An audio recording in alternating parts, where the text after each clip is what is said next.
They never imagined a kingdom could be steered by the softness of a single touch. Power moved where no council watched, shaped by women who held no titles, yet altered the fate of queens and heirs.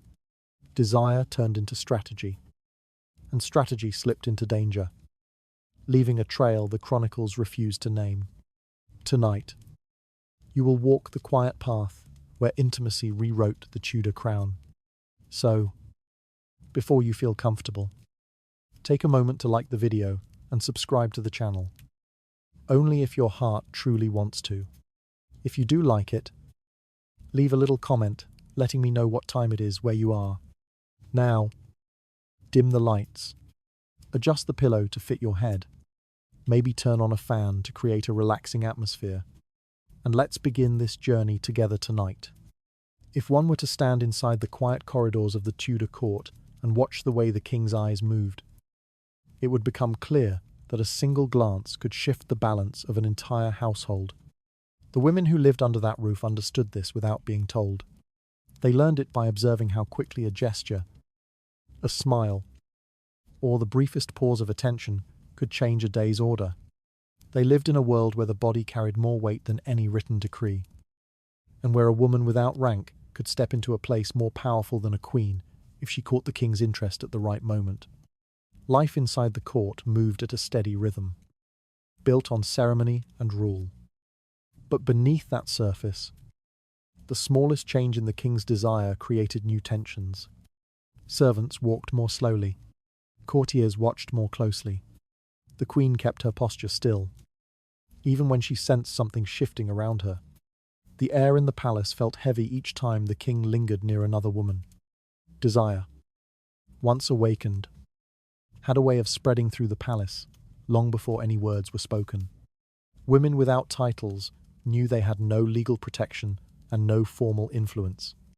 Their names appeared nowhere in official documents, yet they also knew that the king looked for softness, warmth, and distraction. These qualities gave them a place that law itself could not grant. It was almost absurd that a kingdom built on order could be unsettled by something as simple as the direction of the king's gaze. But that was how power worked here. Quietly, without announcement, moving through private chambers before it ever touched the council halls. The queen's role was defined by duty. She represented lineage, religion, alliance, and the stability of the throne. Her existence was public, examined, and held to strict expectations. In contrast, the mistress existed in spaces where no one else could intrude. She was present in the hours when the king was tired, bored, or restless. She heard words not meant for officials and saw expressions the queen was never allowed to see. These moments created an influence that did not require paperwork or ceremony. The palace observed these changes with caution. Ladies-in-waiting whispered, but never out loud. Guards exchanged glances but did not speak. Even the queen's closest attendants avoided commenting on the king's absences from her chambers. Whenever the king spent more time with another woman, the quiet within the palace deepened. Everyone understood what it meant, and no one dared to acknowledge it openly. The mistress, however, did not always arrive with intention. Some entered the king's attention by chance, only to realize too late what it meant. Others understood immediately and played their part carefully. They softened their voice, adjusted their movements, and created an impression that matched what the king wanted to believe. In a modern sense, it would be like watching a leader abandon structure for the comfort of someone who offered nothing but the illusion of being understood. The pattern repeated itself often enough that the court recognized it long before the king did. Once the king favored a woman, she gained access to rooms that even high-ranking men hesitated to enter. She received gifts, small privileges, and private conversations. These gestures appeared harmless, yet they shifted the standing of everyone around her. A minister who displeased the mistress might find the king colder the next morning.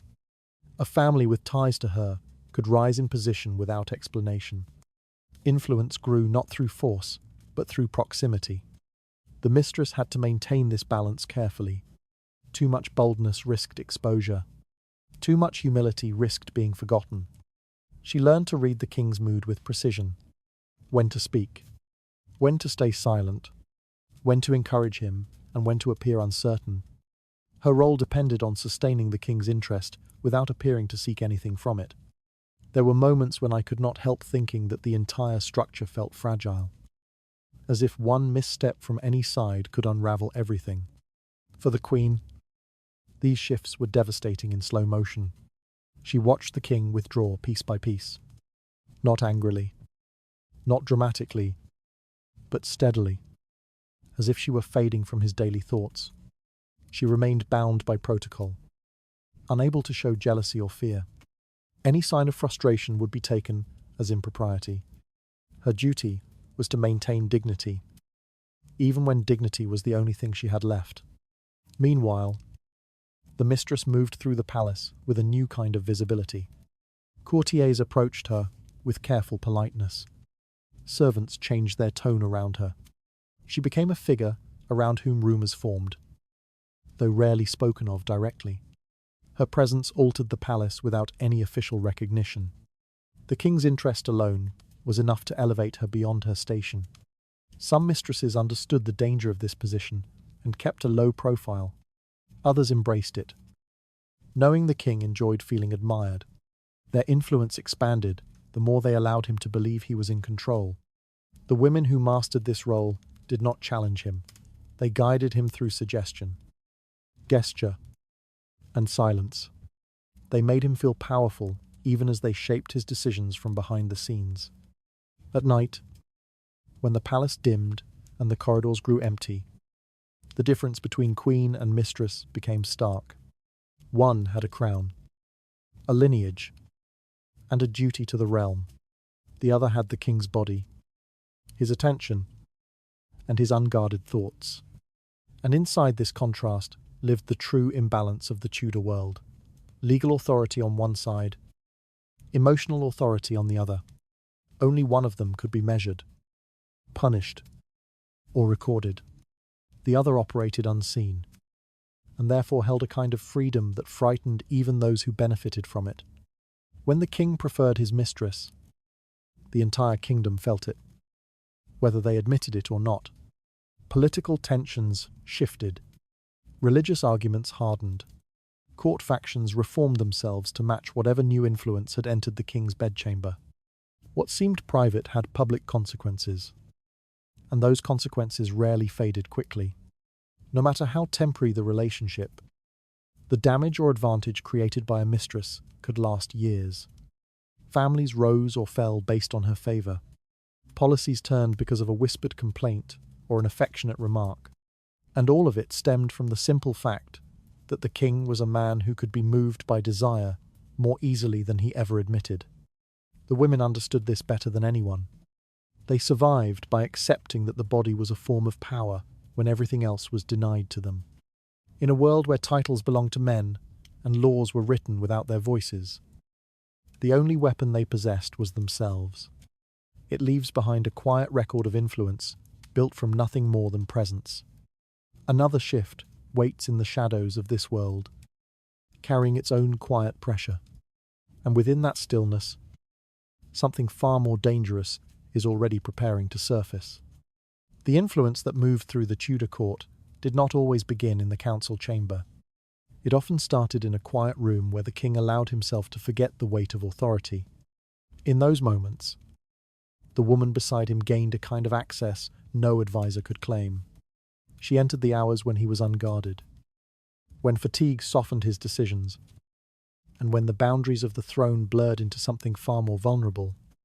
These nights became the hidden engine of the court, shaping choices that would later appear official and deliberate, though their origins were anything but public. The mistress had no formal position and no protection under the law. Her name could be removed from memory with a single gesture if the king chose to turn away. Yet the time she spent beside him created a familiarity that reached deeper than titles. She learned the pace of his breathing when he was restless, the tone of his voice when doubt crept in, and the way he leaned slightly forward when seeking reassurance. These were not powers granted by ceremony. They were gained by proximity. In the darkness, the king often spoke freely. He mentioned frustrations he never voiced to the council. He revealed personal fears, disguised as political caution. He described people he mistrusted, even when he still met them with polite words in daylight. The mistress listened, not because she sought authority, but because she knew silence itself could guide a king more effectively than instruction. Her presence allowed him to speak without structure, and the lack of structure made him easier to influence. Courtiers sensed the effects long before they knew the cause. A man who once stood confidently in the king's favour found himself pushed aside after a quiet night in the royal chambers. A planned alliance was reconsidered without explanation. A punishment became harsher. A pardon appeared unexpectedly. The palace learned to watch the king's expression the morning after he spent time with his favoured woman. His mood dictated the rhythm of the day, and his mood was often shaped by the hours behind the closed curtains. The queen felt these shifts most deeply. She saw the king's detachment in the way he sat at meals, in the silence that grew between them, and in the slight hesitation before he met her gaze. She maintained her posture and her composure, knowing that any sign of discomfort would be interpreted as weakness. Yet the knowledge that decisions were being made in a room she could not enter created a quiet fracture she could never repair. The mistress understood her precarious position. She knew the same hours that raised her could one day erase her. But while the king remained attentive, she learned to use the softness of those nights to her advantage. She suggested ideas lightly, framed as concerns for his comfort or thoughts meant only for him. She let him believe the decisions were his own. This allowed her influence to travel through him, while leaving no visible trace of her involvement. There were nights when the king asked questions he would never ask in the presence of advisors. He sought validation for choices he did not want to justify publicly. He admitted uncertainties that would have been considered weakness if overheard. The mistress answered in a way that steadied him, not because she possessed wisdom, but because she reflected the reassurance he desired. This reflection became a tool stronger than an argument. The court, though outwardly orderly, grew unstable under these unseen shifts. Factions formed around assumptions about what occurred in the king's private hours. Some courtiers tried to approach the mistress discreetly, hoping for favour. Others distanced themselves, fearing a misstep that might reach the king's ear through her. Every rumour carried weight, not because it was true, but because it could be. The mistress rarely acknowledged this attention. She moved through the palace quietly, aware that every step might be interpreted as a signal. Servants lowered their voices as she passed. Ladies observed her clothes, her expression, her demeanour, searching for signs of her standing. The power she held was not visible in gestures or rank. It existed in the time she occupied beside the king when all other voices were absent. By morning, the king returned to his duties, carrying the residue of those private hours into the decisions he made publicly. Ministers debated policies without realizing they were arguing against thoughts planted long before dawn. Documents were signed based on impulses formed in warmth rather than logic, and the kingdom adjusted itself around choices born in silence. Over time, the influence of these nights became a pattern. It shaped the court without declaration, affecting alliances, punishments, appointments, and dismissals. The bedchamber became a space where the future shifted each evening, redirected by someone whom the law did not recognize at all. That imbalance, subtle but constant, marked the true seat of power during the king's most human moments. It leaves a trail of decisions softened by hours no one else witnessed. Another shift waits just beyond the edge of this quiet influence. And beneath that calm surface, something more deliberate is gathering its weight. The marriage of a Tudor king rarely began with affection. It began with treaties, negotiations, and the quiet exchange of promises between powerful families. The queen entered the palace, already burdened with expectations she did not choose. Her presence was meant to secure alliances, protect legitimacy, and provide heirs. Affection was optional. Compliance was required. From the moment she crossed the threshold, her role was shaped by ceremony rather than desire. The Queen's days followed an exact routine. Every gesture was observed, and every word carried consequences. She moved through halls lined with attendants who judged her poise. Her silence, her composure, her clothing, her posture, even the direction of her eyes were expected to reflect dignity. She lived inside a structure built to contain her, not to express her. The marriage bound her not to a man, but to an institution that demanded perfection without offering protection. The king, however, experienced the marriage differently. The Queen represented duty, and duty rarely stirred his interest for long. He respected the position, but the woman within it quickly became part of the palace scenery constant. Ceremonial, predictable. Her presence blended into the rhythm of state affairs. She stood beside him during processions, sat near him during meals, and listened quietly during discussions. But her influence remained narrow. Her life was public, scripted, and bound by rules that left little room for intimacy. This rigidity made the Queen vulnerable in ways that were rarely spoken aloud. She could not compete with spontaneity or charm because she was not allowed to display either. Her life was too polished, too scrutinized, too anchored to propriety. The palace expected her to embody virtue, and virtue left no space for ambition. She could not flirt, confide, or express frustration. She lived under a constant expectation of restraint. The mistress existed outside these constraints. She entered the king's attention without ceremony or precedent. Without the burden of representing dynastic duty, she could move freely through moments that the Queen could never touch. She altered her tone, her expression, her presence as she pleased. She offered warmth where the Queen was required to offer reserve.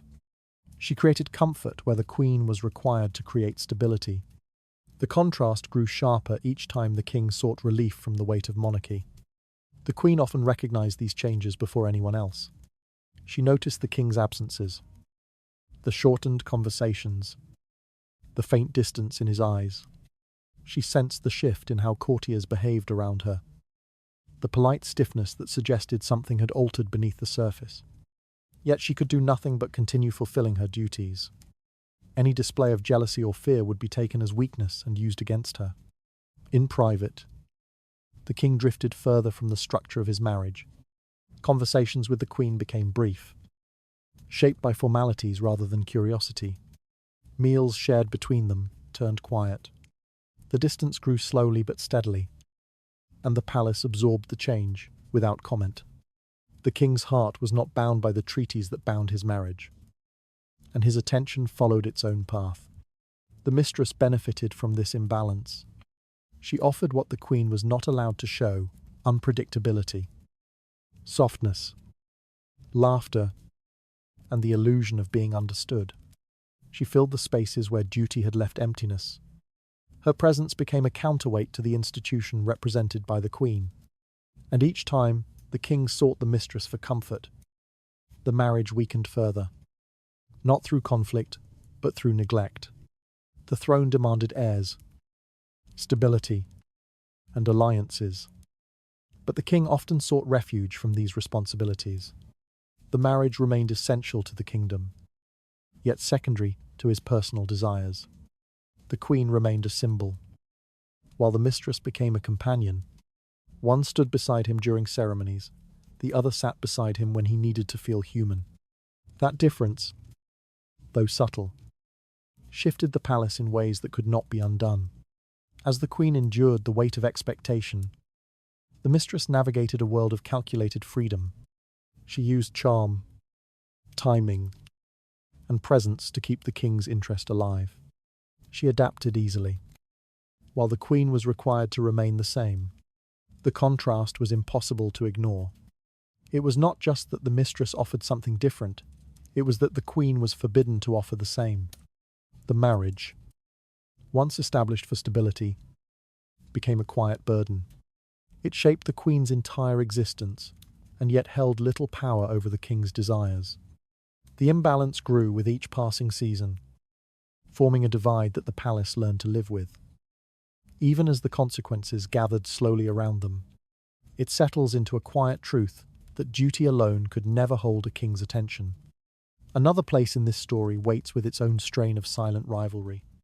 Somewhere in that dim space, a sharper force is beginning to take form. Influence inside the Tudor court often took root in the quiet spaces where expectation loosened and formality faded. A mistress stepped into those spaces with an ease the queen could never imitate. Her presence carried no political burden, no ancestral weight, and no ceremonial script. She moved through the king's private moments, not as a representative of alliances, but as someone who understood how desire could be shaped, strengthened, or withheld. That understanding gave her an advantage unmatched by the authority granted through marriage. Life for the queen unfolded within boundaries established long before she entered the palace. Every motion she made was watched, every phrase measured, every expression required to reflect restraint.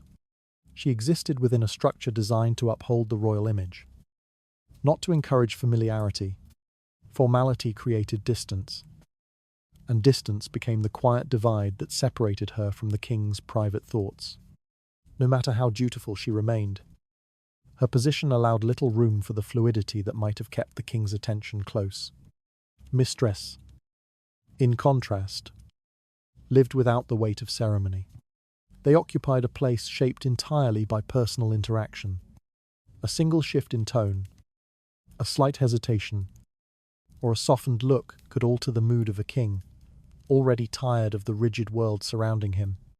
They offered what the queen could not, a form of companionship free from duty. This contrast, subtle yet constant, heightened their influence long before anyone spoke of it openly. Courtiers noticed the shift in the king's demeanor whenever a favored woman appeared near him. His posture relaxed, his voice softened. A trace of interest flickered across his expression, an interest absent during formal meals or public ceremonies. These small signs traveled quickly through the palace. Servants adjusted their behavior, ministers grew cautious, and the queen's attendants maintained extra stillness to compensate for changes they could not control. Influence flowed through the palace not by decree, but by observation. Mistresses understood the importance of timing. They approached the king when he needed comfort, stepped back when he required space, and returned with a new softness when restlessness settled over him. They created an emotional rhythm that the queen was never allowed to form.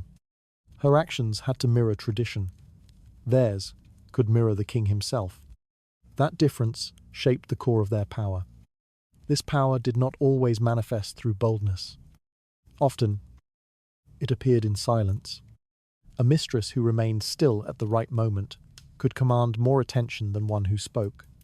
She learned to recalibrate her presence based on the king's unspoken cues. She watched the tension in his shoulders, the slow lift of his breath, the look that suggested he was deciding whether to reach for responsibility or avoid it. In those moments, she offered what he wanted most: escape. The queen felt the shift as a faint but persistent change. She saw the king's distraction during shared meals, the shortening of conversation, the way he left her presence with increasing frequency. Duty kept her from reacting. She held her posture steady and maintained her calm, knowing that any sign of distress would only highlight her diminishing influence.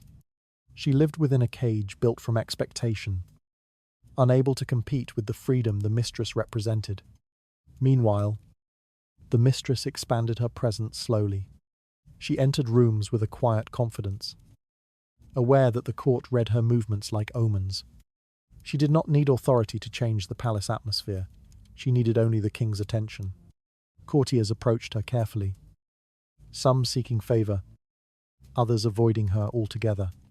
Her influence spread not because she demanded it, but because those around her feared the effects of ignoring it. Nights spent with the king intensified this imbalance. In the soft privacy of those hours, he let go of the posture demanded during the day. He spoke without restraint, revealing frustration, desire, and uncertainty. The mistress listened closely, storing the details that would shape her next move. She learned what soothed him, what troubled him, and what made him lean toward her, as though she held answers he could not find elsewhere. Her effectiveness relied not on strategy alone, but on an instinctive understanding of how the king wanted to feel. By morning, decisions formed through emotion travelled into the political sphere. The council debated choices shaped by influences they could not see. The queen upheld her duties, unaware that conversations in the king's private chambers had steered matters long before they reached her. Ministers speculated quietly and shifted their alliances accordingly. The mistress, without title or recognition, became an unseen axis around which tensions turned. Her power did not require permanence. It required only presence.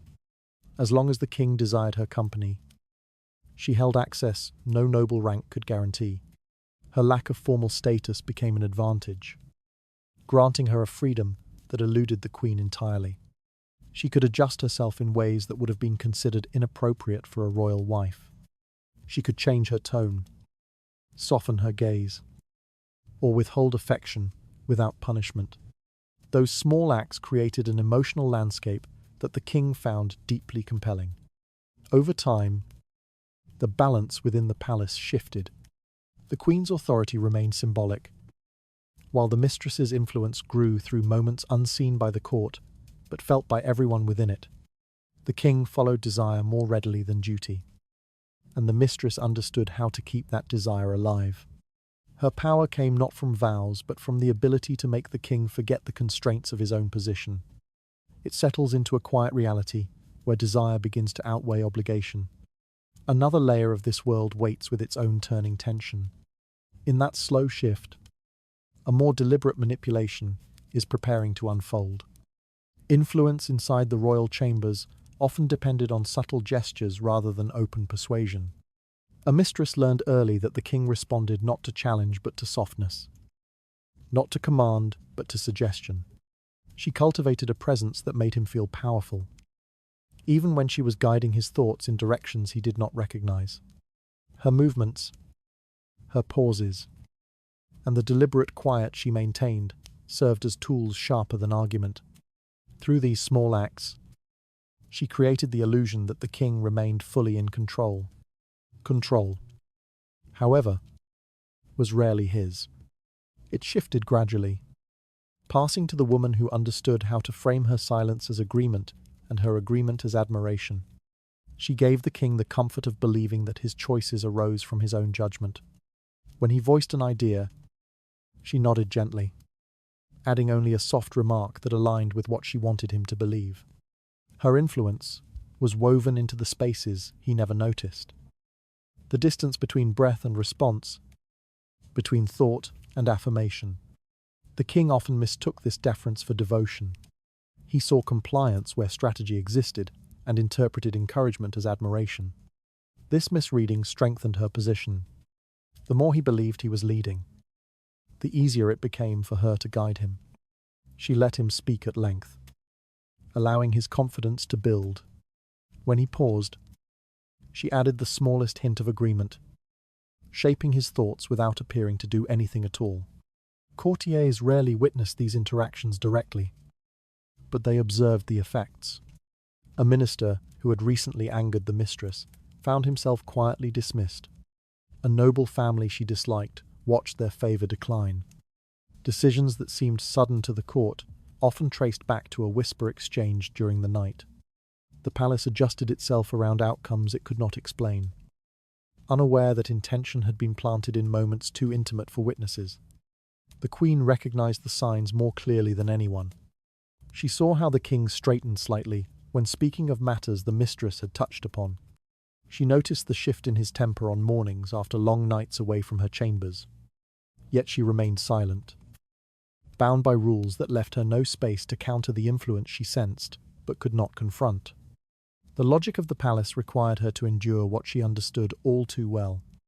The mistress's strategy did not rely on confrontation. She avoided appearing decisive. Instead, she framed her suggestions as questions or concerns. She let the king believe that he was arriving at conclusions unaided.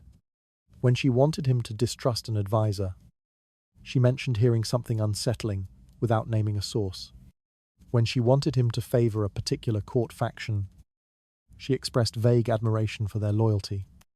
Each suggestion appeared gentle, almost accidental. Her effectiveness rested on her ability to make the king feel understood. She listened closely, adjusting her responses to match the tone he needed most in that moment: sympathy, excitement, or caution. This responsiveness created an emotional closeness that the queen could never provide under the constraints of her role. It allowed the mistress to shape the king's decisions not by argument, but by reflection, holding up a version of him that he wished to believe. Night after night, the king entered these conversations unaware of how much he revealed.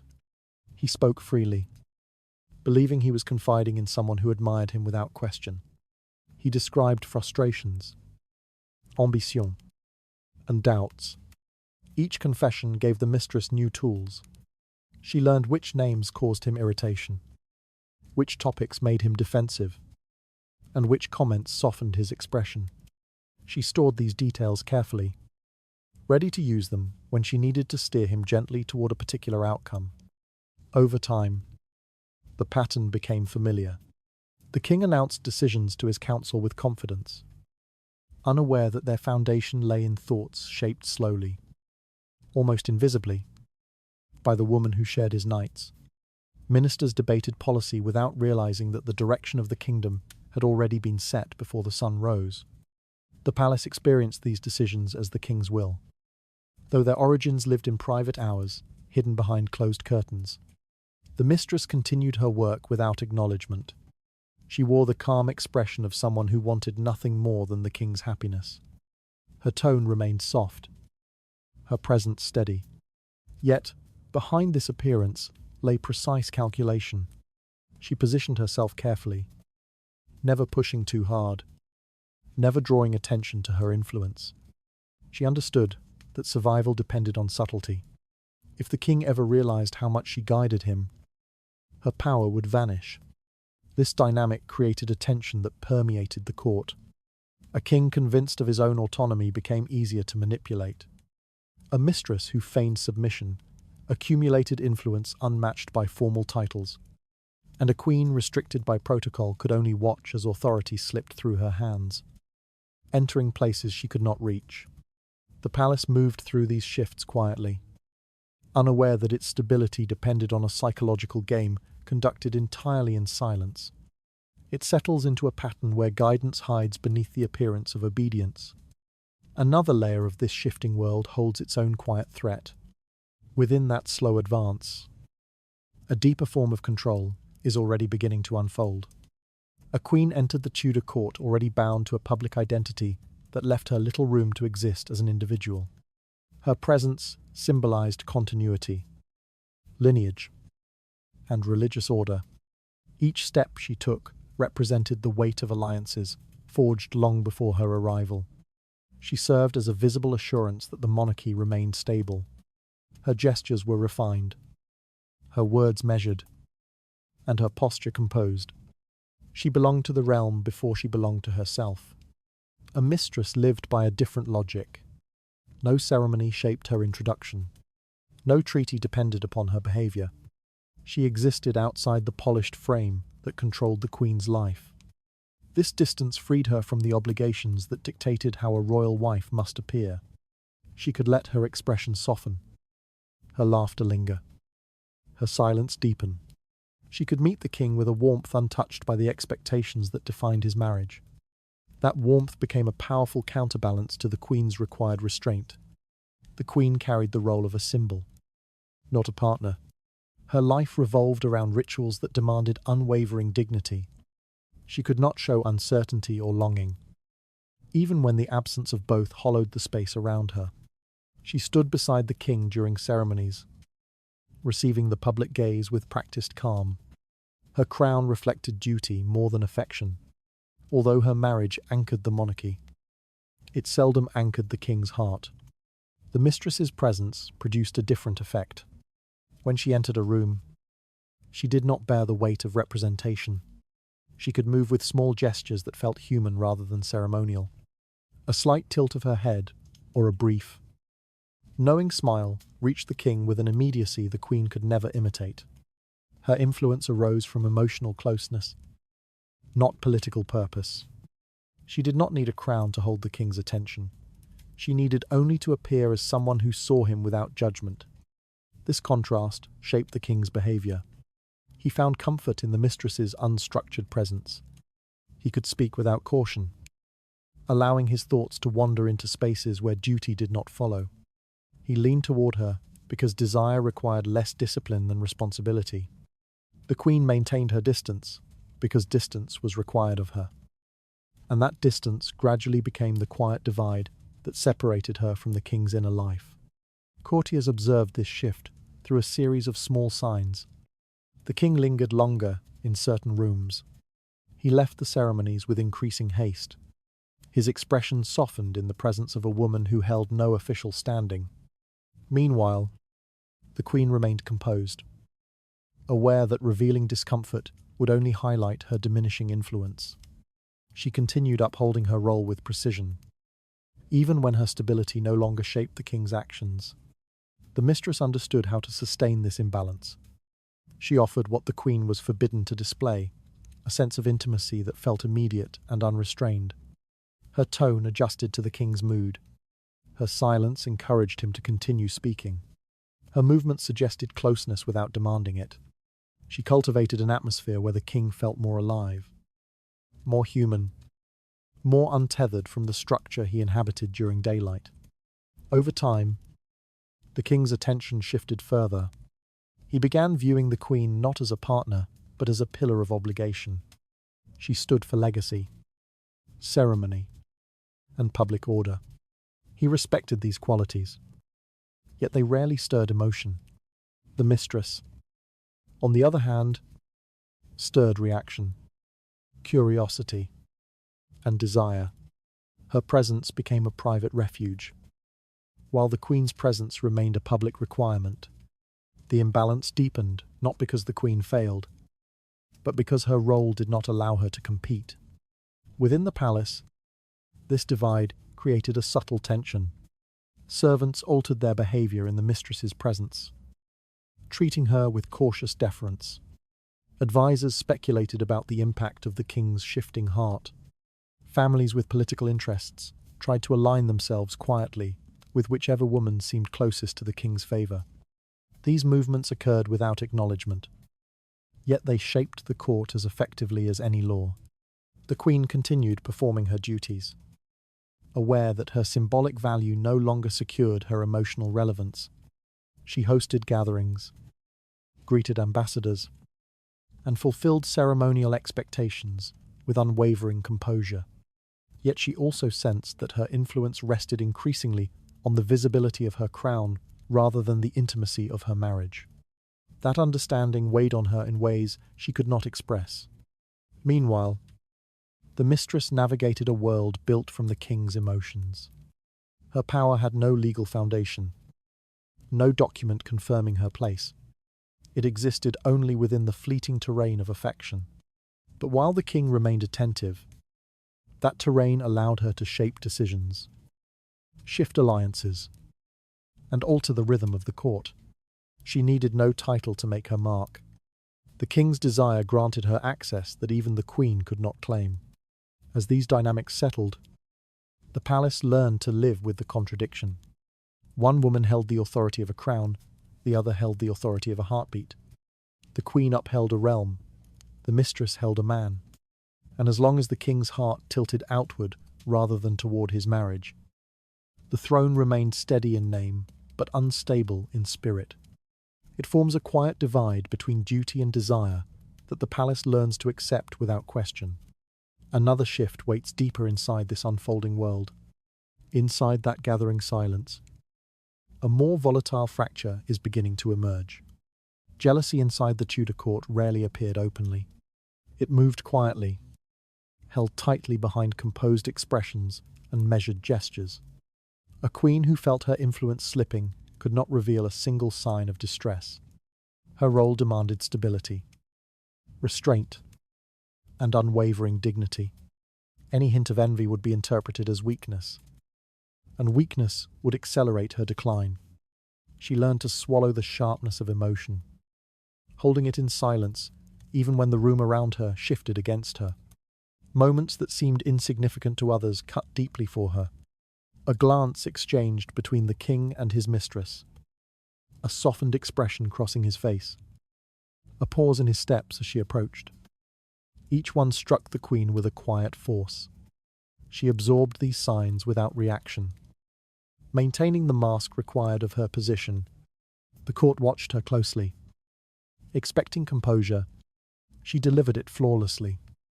Even when the weight of her unspoken grief settled heavily across her shoulders, the mistress moved freely in places where the queen could not. She passed through corridors without the ceremonial burden that accompanied the royal wife. Small gestures, the slight incline of her head, or an almost imperceptible smile, floated effortlessly through the palace atmosphere. These gestures gained meaning because the king reacted to them. When his attention shifted, the court followed, adjusting their behavior accordingly. This shift deepened the queen's isolation. She felt it in the widening distance during formal meals, in the abruptness of the king's departures, and in the air surrounding her as courtiers approached with polite caution. Their voices softened out of respect, yet the underlying hesitation carried a different message. They sensed her diminishing influence and responded with subtle detachment. She became a figure of ceremony rather than connection. Silence became her only defense. She carried it carefully, understanding that any attempt to confront her situation would damage her standing. Expressions of anger or pain would be used against her by those seeking favor with the mistress. Advisors would interpret emotional reaction as instability. Even the king would view such a response as evidence that she could not maintain the composure expected of a queen. She learned to guard her silence with precision. The king, meanwhile, rarely considered the cost of this silence.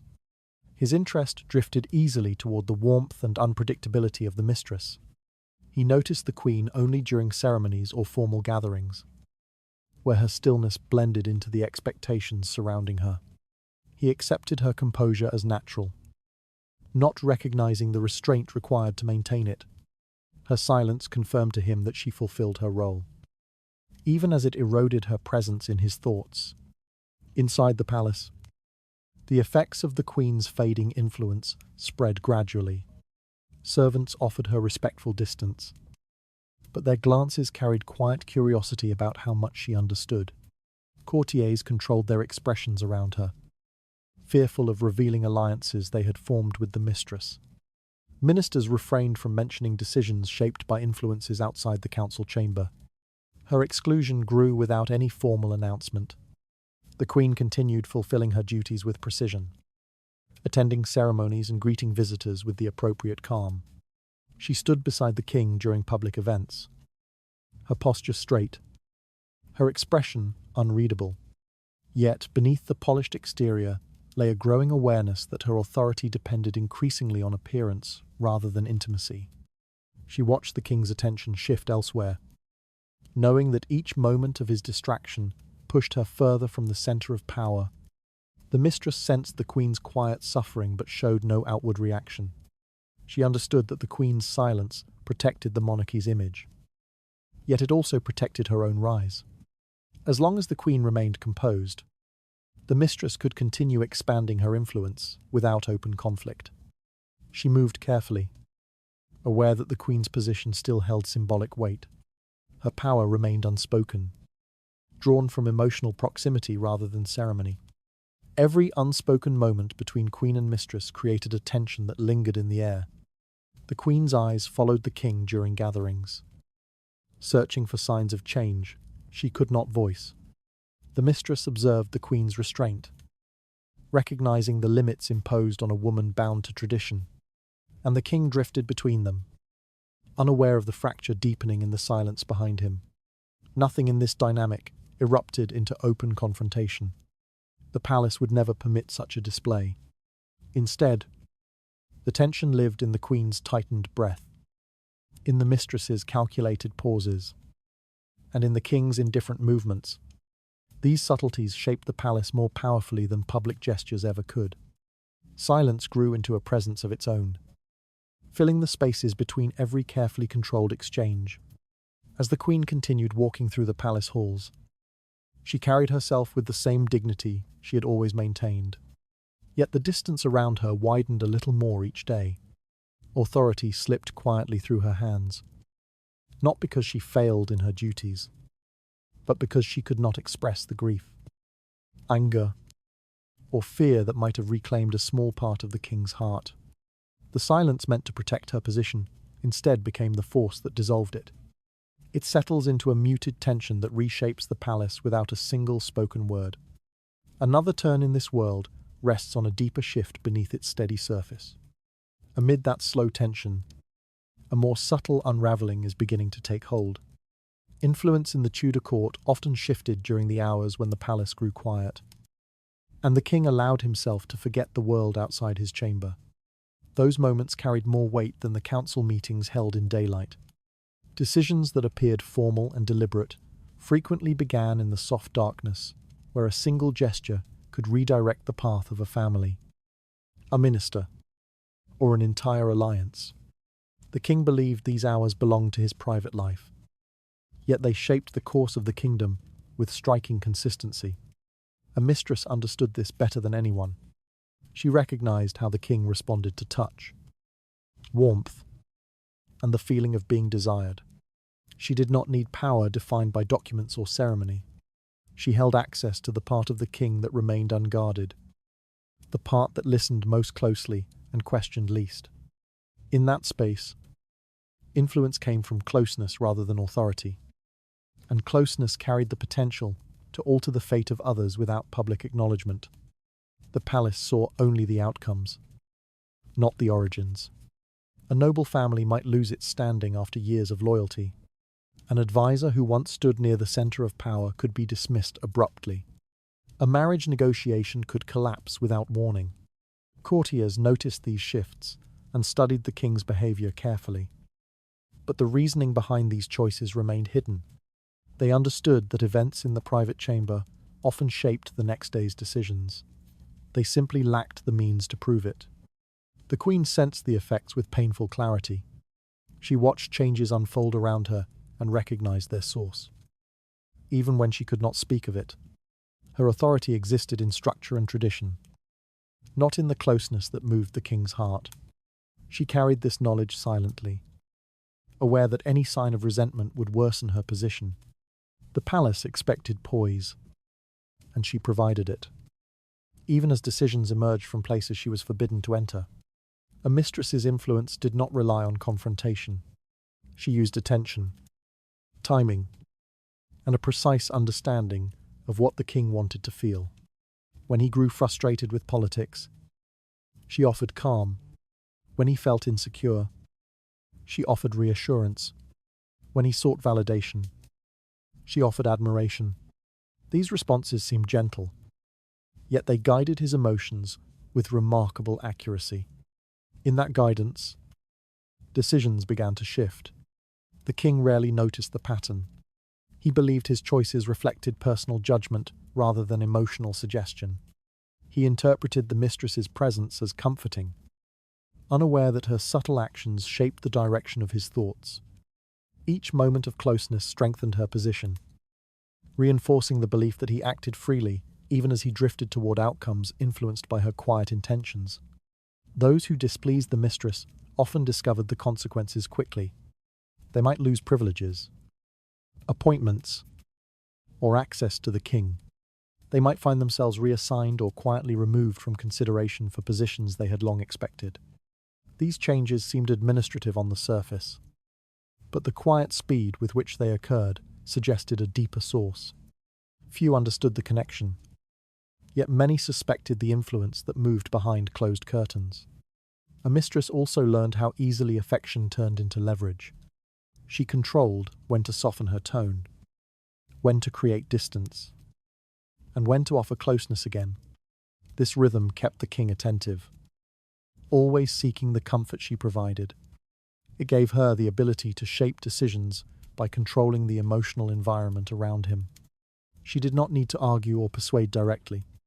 The king formed conclusions that felt natural to him, unaware of the path that led him there. Night after night, the pattern repeated. The king confided feelings he never shared publicly. He described rivals, concerns, and doubts.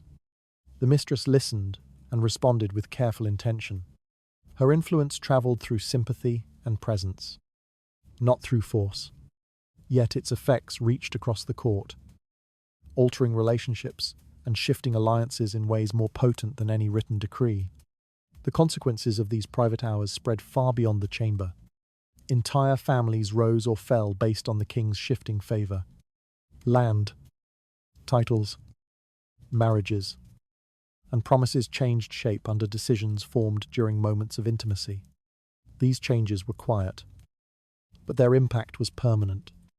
A single favor granted at night could become a legal reality in the morning. A single whispered word could dismantle years of stability. The palace adjusted itself around these shifts. Courtiers learned to observe the mistress with the same caution they once reserved for political factions. Ministers monitored the king's moods more closely than policy details. Even the queen altered her behavior subtly, aware that her standing depended increasingly on actions she could not see. The center of influence had moved into private space, and the court followed its pull. In the end, the mistress's power did not require open violence or confrontation. She did not need to challenge the queen directly or oppose the council. Her influence worked through the king's heart, not through public authority. She could redirect the future of a lineage with a single night's closeness, leaving no visible mark behind. Power reshaped itself quietly in those hours, carried forward by decisions that seemed entirely the king's own. It settles into a truth where closeness becomes a force stronger than ceremony. Another shift in this world gathers beneath the quiet movement of desire. Under that growing pull, a deeper transformation is beginning to press against the surface. Emotional power inside the king's chamber often developed from small choices that appeared insignificant to anyone who did not understand their purpose. A mistress learned early that control could emerge through subtleties, distance, softness, and carefully timed fragility. These gestures carried weight because they reached the king at the moment when his authority faded into weariness. In those private hours, his reactions became easier to guide, and each adjustment she made settled quietly into the direction of his next decisions. Distance served as an effective beginning. Instead of meeting the king's attention immediately, she allowed a brief moment of separation. A small pause unsettled him, not enough to offend, but enough to stir a need for closeness. When she eventually stepped forward with a softened presence, the contrast deepened his desire for her company. This pattern created a rhythm she controlled, even as the king believed he initiated every moment. The shift between absence and return became a way of anchoring his attention more firmly around her. Vulnerability added another layer to this dynamic. A mistress who appeared slightly fragile, or who adjusted her movements with a hint of hesitation, evoked a protective response. The king felt responsible for her comfort, and that feeling tied him to her more strongly than open affection could. She sensed when to lower her gaze or slow her breath, using small gestures to signal uncertainty. These details pushed the king toward closeness, increasing his dependence on the emotional stability she allowed him to believe he provided. Tears served as the most delicate tool. When introduced at the right moment, they shifted the king's mood instantly. He saw vulnerability and reacted with concern, unaware of the intention behind it. A single tear during a tense evening, or a quiet tremble during a moment of doubt, made him alter decisions meant for others. He sought to protect what he believed was fragile, and in doing so, strengthened her position. The tears were not a dramatic outburst. They appeared controlled, brief, and timed for maximum effect. These techniques operated together with careful consistency. A mistress watched the king closely, noting how he carried his shoulders when frustrated, how his expression shifted at the end of a long day, and how his breathing changed when he moved between irritation and longing. She acted according to these observations, adjusting her tone and posture in real time. Her influence arose not from force, but from responsiveness, shaping the emotional environment around the king with precision. Courtiers observed the external consequences, even when they could not trace their origin. A minister who expected a promotion found himself quietly bypassed. A noble family that once held favor discovered that its presence was no longer welcome. A political plan approved one week could collapse the next without explanation. These changes reflected the emotional undercurrents established during the night. The palace sensed the shifts, but no one could pinpoint how they began. The queen recognized the pattern more clearly than the court. She saw the king's altered expressions when he entered public spaces. I noticed the tension in his movements and sensed his growing dependence on the mistress's presence. Her own authority weakened each time. The king acted on impulses shaped by private influence. She remained composed because composure was the only weapon allowed to her. Yet inside that stillness lived the understanding that decisions affecting the kingdom no longer originated in places she could access. While the queen held the symbolic foundation of the realm, the mistress shaped its emotional core. Her actions were not chaotic or impulsive, they were carefully refined. She allowed the king to feel needed, admired, or reassured, depending on what the moment demanded. She withheld affection to draw him in, then restored it to calm him. Each movement reinforced her place at the center of his private world. Even as she appeared to submit to his authority, night after night, the pattern deepened. The king sought her presence for comfort and clarity, unaware that clarity came from the environment she crafted. His decisions, whether gentle or severe, often reflected the emotional tone she established before dawn. Ministers debated policies, shaped by experiences they never witnessed. Servants adjusted their routines, based on the shifting atmosphere she helped create. The court moved according to changes it barely understood. The mistress continued shaping these dynamics with care. She avoided bold gestures that might draw suspicion, choosing instead to remain quietly effective. She balanced vulnerability with confidence, distance with intimacy, fragility with steadiness. Through these calibrations, she maintained influence without exposing intention. Her power depended on remaining undetected, and she guarded that secrecy as carefully as the queen guarded her dignity. These psychological strategies did not merely affect the king, they reshaped the palace. Decisions, alliances, and expectations bent around the emotional landscape she controlled. Families rose or fell based on subtleties the council never discussed. The queen watched the court shift silently around her, not because of public proclamation, but because of the controlled environment created in the king's private hours. It settles into a pattern where emotion becomes a tool that quietly directs the flow of authority. Another corner of this world holds tensions sharpened by what remains unspoken.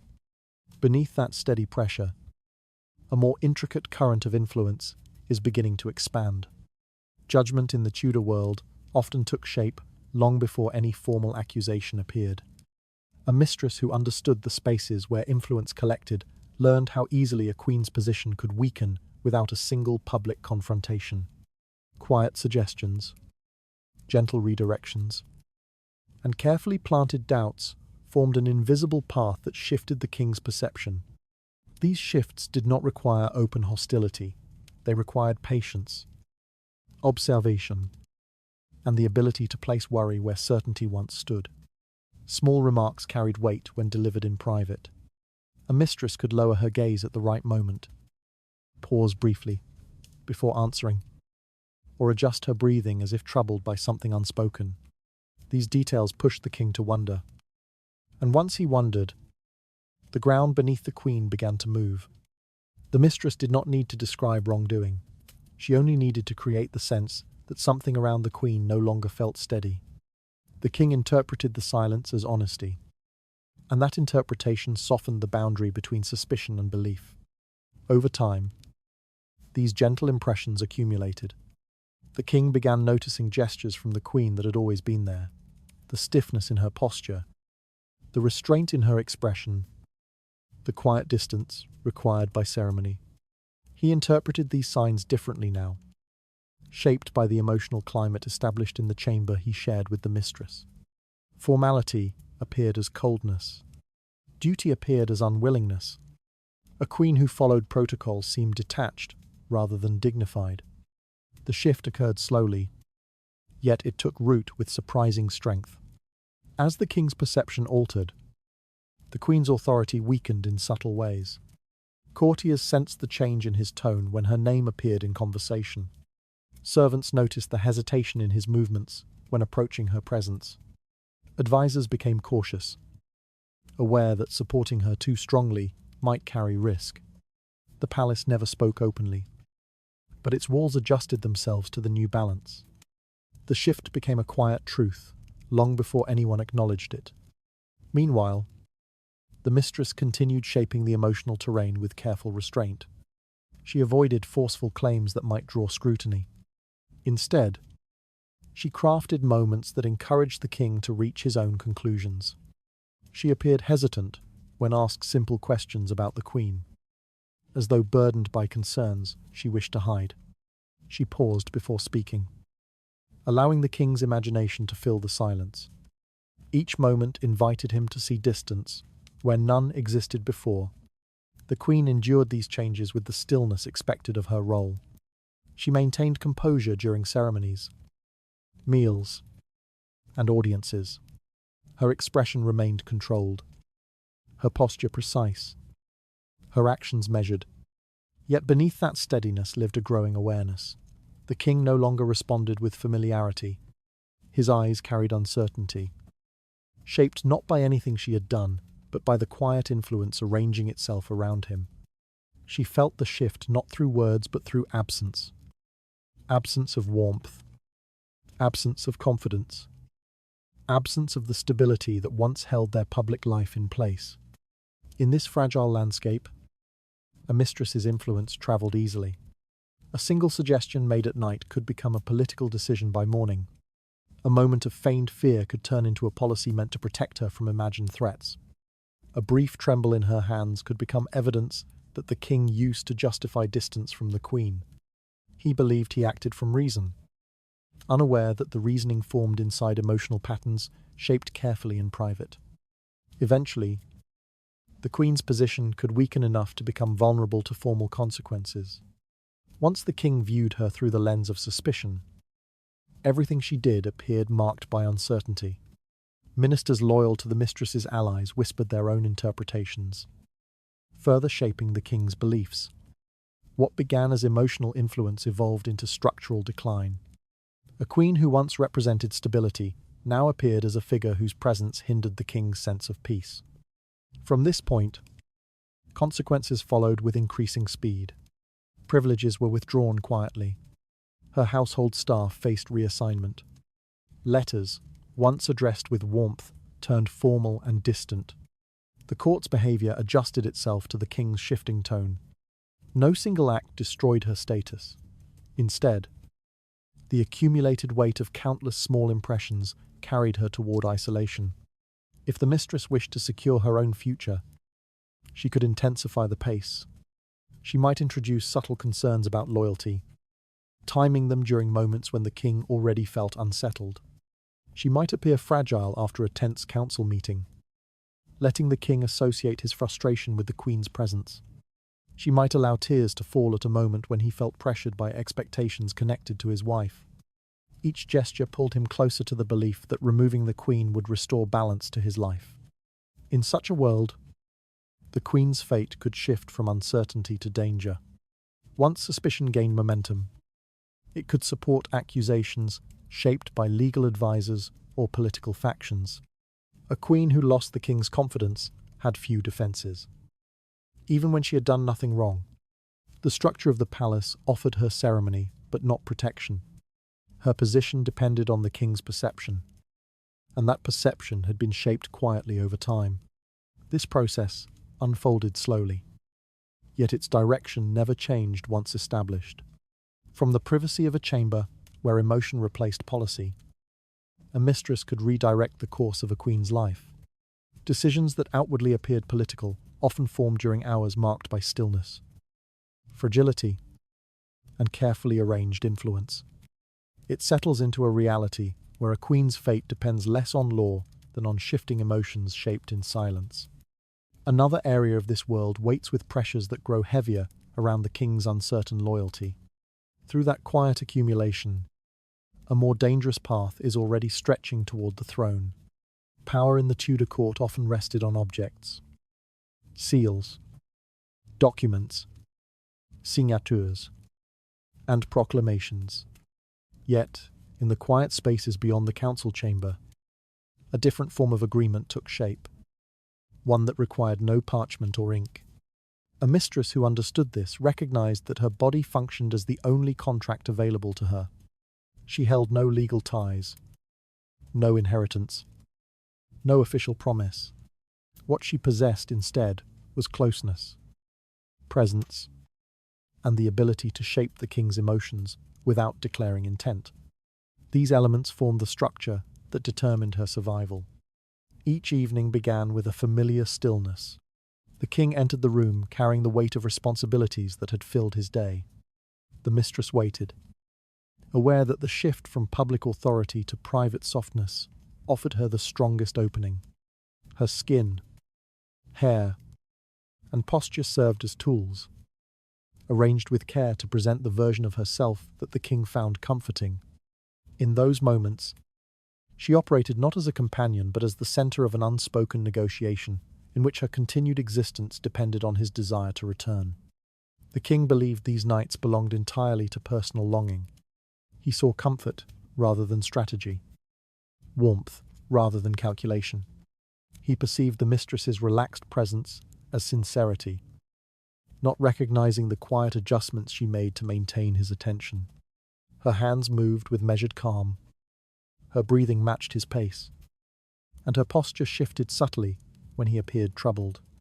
These actions reassured him, creating the impression that closeness erased the pressures of governance. A mistress relied heavily on this illusion. She had no rights that the law would defend. Her position depended on the king's desire, which could fade without warning. To protect herself, she shaped each moment carefully, ensuring that the king associated her presence with ease rather than conflict. Even small adjustments, such as tilting her head slightly, slowing her gestures, and allowing her expression to soften, functioned as reinforcements that secured her place. These movements worked like signatures on a contract that existed only in the king's mind. At the same time, she understood the fragility of her position. Courtiers watched her closely, measuring her influence with silent calculation. Ministers shifted alliances based on her rising or falling favor. The queen's household observed with restrained tension, aware that each moment of the king's attachment threatened the structure of ceremonial power. In this atmosphere, a mistress who failed to maintain the king's interest risked losing safety, reputation, and the basic certainty of her daily life. Her body, therefore, became the primary instrument she could rely on. The softness of her skin, the warmth of her presence, and the steadiness of her breathing all served as components of the unspoken agreement she renewed each night. She adjusted the level of closeness according to the king's mood. If he appeared weary, she provided stillness. If he seemed frustrated, she shifted slightly to convey concern. If he craved admiration, she altered her expression to reflect quiet appreciation. Each reaction operated as a response shaped for survival. The king often interpreted these movements as natural affection. He did not see how carefully they were timed. He felt supported, not guided. He felt desired, not managed. This interpretation strengthened the mistress's influence. The more he believed her closeness to be effortless, the more he depended on it. That dependence translated into decisions, protections, and privileges that maintained her position. Inside this structure, the mistress signed her unspoken contract repeatedly. She maintained control by offering the king a sense of emotional certainty he found nowhere else. Ministers challenged him. The council questioned him. The queen upheld the ceremony, which sometimes felt distant. Only the mistress offered a space free from public strain. In this private environment, she secured what no legal document could grant: the king's ongoing attention. Meanwhile, the queen lived under the consequences of this arrangement. She observed the shifts without comment, aware that reacting would only diminish her standing. Her presence in the palace embodied structure, tradition, and continuity. Yet none of these elements held sway over the king's desire. She existed inside a world where legitimacy offered stability in public, but little protection in private. The mistress's influence grew not through authority, but through intimate repetition. Across the court, the effects of this unspoken contract unfolded steadily. Advisors adjusted their tone, depending on the king's mood. Courtiers sought favor through individuals connected to the mistress. Even nobles who held long-standing positions reconsidered their alliances, wary of changes driven by emotional rather than political reasoning. The contract between king and mistress remained invisible, yet its consequences were widely felt. In the end, the mistress's nightly presence served as both shield and weapon. It protected her from the dangers of court politics while giving her leverage that could reach far beyond the king's chamber. Her survival depended on maintaining this balance without overstepping it. She lived in a space where desire replaced law, where emotion replaced signature, and where each night reinforced the fragile agreement that kept her in place. It settles into a truth where closeness becomes the only safeguard a mistress can claim. Another shift gathers in the quiet tension that forms around the king's deepening dependence. Beneath that emerging pressure, a sharper contest for influence is starting to take shape. Quietness inside the Tudor court often held more influence than argument. A mistress who understood this relied on stillness rather than confrontation. She recognized that the king, exhausted by disputes from council meetings and diplomatic tensions, responded more strongly to calm than to challenge. Her presence offered him an escape from the noise of governance, and that escape gradually reshaped his perception of authority. Silence, when arranged carefully, became a tool she could use to secure her position. The queen, bound by ceremony and expectation, carried responsibilities that required directness. She voiced concerns during formal discussions, upheld protocol, and maintained the dignity required of her role. These actions, though appropriate, often appeared rigid when contrasted with the softness crafted by the mistress. The court interpreted the queen's firmness as severity, while the king interpreted it as resistance. Over time, her strength became a disadvantage simply because it required expression. In private, the mistress chose a different path. She remained quiet when disagreements arose. She adjusted her posture to convey acceptance rather than tension. She allowed pauses to settle in the room, letting the king fill them with interpretations that favored her. This quiet behavior created the impression of harmony, even when it carried intention beneath the surface. The king felt comforted by the absence of conflict, associating her presence with ease rather than pressure. A mistress learned to time her responses with precision. When the king expressed frustration, she maintained gentle composure. When he displayed uncertainty, she lowered her gaze or relaxed her shoulders, presenting herself as someone who required reassurance rather than someone who challenged him. This sense of dependence created a cycle. The king felt stronger in her presence, and because he felt stronger, he grew more attached to sustaining the environment she provided. The court noticed these changes subtly. The king displayed more patience with those who aligned themselves with the mistress's household. He showed irritation toward courtiers who supported the queen. His decisions drifted away from structured deliberation and toward emotional preference. Ministers sensed which tone to adopt around him, adjusting their behavior according to the quiet rhythm established in the mistress's chamber. The palace shifted around her, even when she said nothing. Her apparent obedience did not represent weakness. It served as a form of control rooted in predictability. The king trusted her because she did not challenge him. He interpreted her silence as loyalty, her softness as sincerity, her stillness as agreement. These impressions strengthened her status more effectively than any direct persuasion could. Her influence deepened each time she refrained from speaking, because silence prevented her from contradicting his assumptions. Meanwhile, the queen navigated the consequences of this developing dynamic. Her responsibilities required articulation. She managed correspondence, represented the monarchy, and upheld alliances formed through marriage. In each action, she displayed the conviction expected of a royal consort. Yet the king, shaped by the softness he encountered in private, began seeing her steadiness as opposition. Her authority remained intact in law, but its emotional foundation weakened steadily. A mistress's obedience also provided strategic flexibility. By appearing compliant, she observed court politics without drawing attention. She learned who favored her rise and who feared her influence. She studied the relationships that connected nobles, ministers, and household staff. Through this awareness, she avoided conflicts that might expose her intentions. Her quiet posture became a shield that protected her from accusations, allowing her to maintain a presence that felt non-threatening even as it expanded. Night after night, the king returned to the atmosphere she created. The softness of her movements, the steadiness of her breathing, and the absence of confrontation formed a space where he felt secure. His decisions increasingly reflected the emotional ease he sought. Courtiers, who once relied on the queen's authority, now adjusted their loyalty, aware that the mistress's influence reached the king more directly. Policies shifted according to how the king felt rather than how he reasoned, and the mistress's practiced stillness guided those feelings.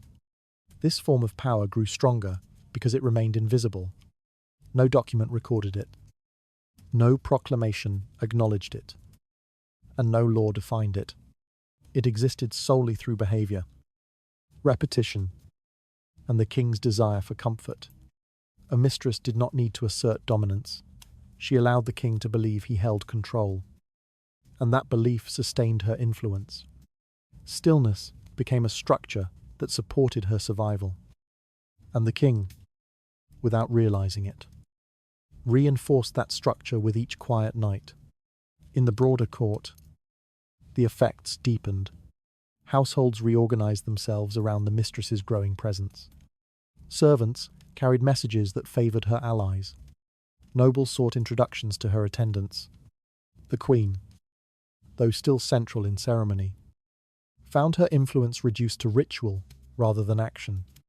The king listened more closely to what he felt in private than to what he heard in public, and the mistress's silence shaped those private feelings consistently. In the end, obedience served as the mistress's most effective tool. It allowed her to guide without confrontation, influence without speaking, and survive without authority. Her stillness became the foundation upon which her position rested. As long as she maintained that balance, the king continued returning to her presence, believing that peace found in quietness offered the clarity he needed. It settles into a pattern where calm behavior gains more authority than formal status. Another shift gathers in the tightening space between comfort and control.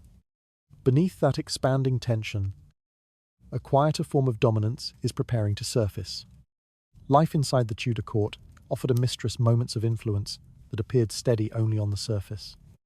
The reality beneath those moments remained unstable, shaped entirely by the king's shifting attention.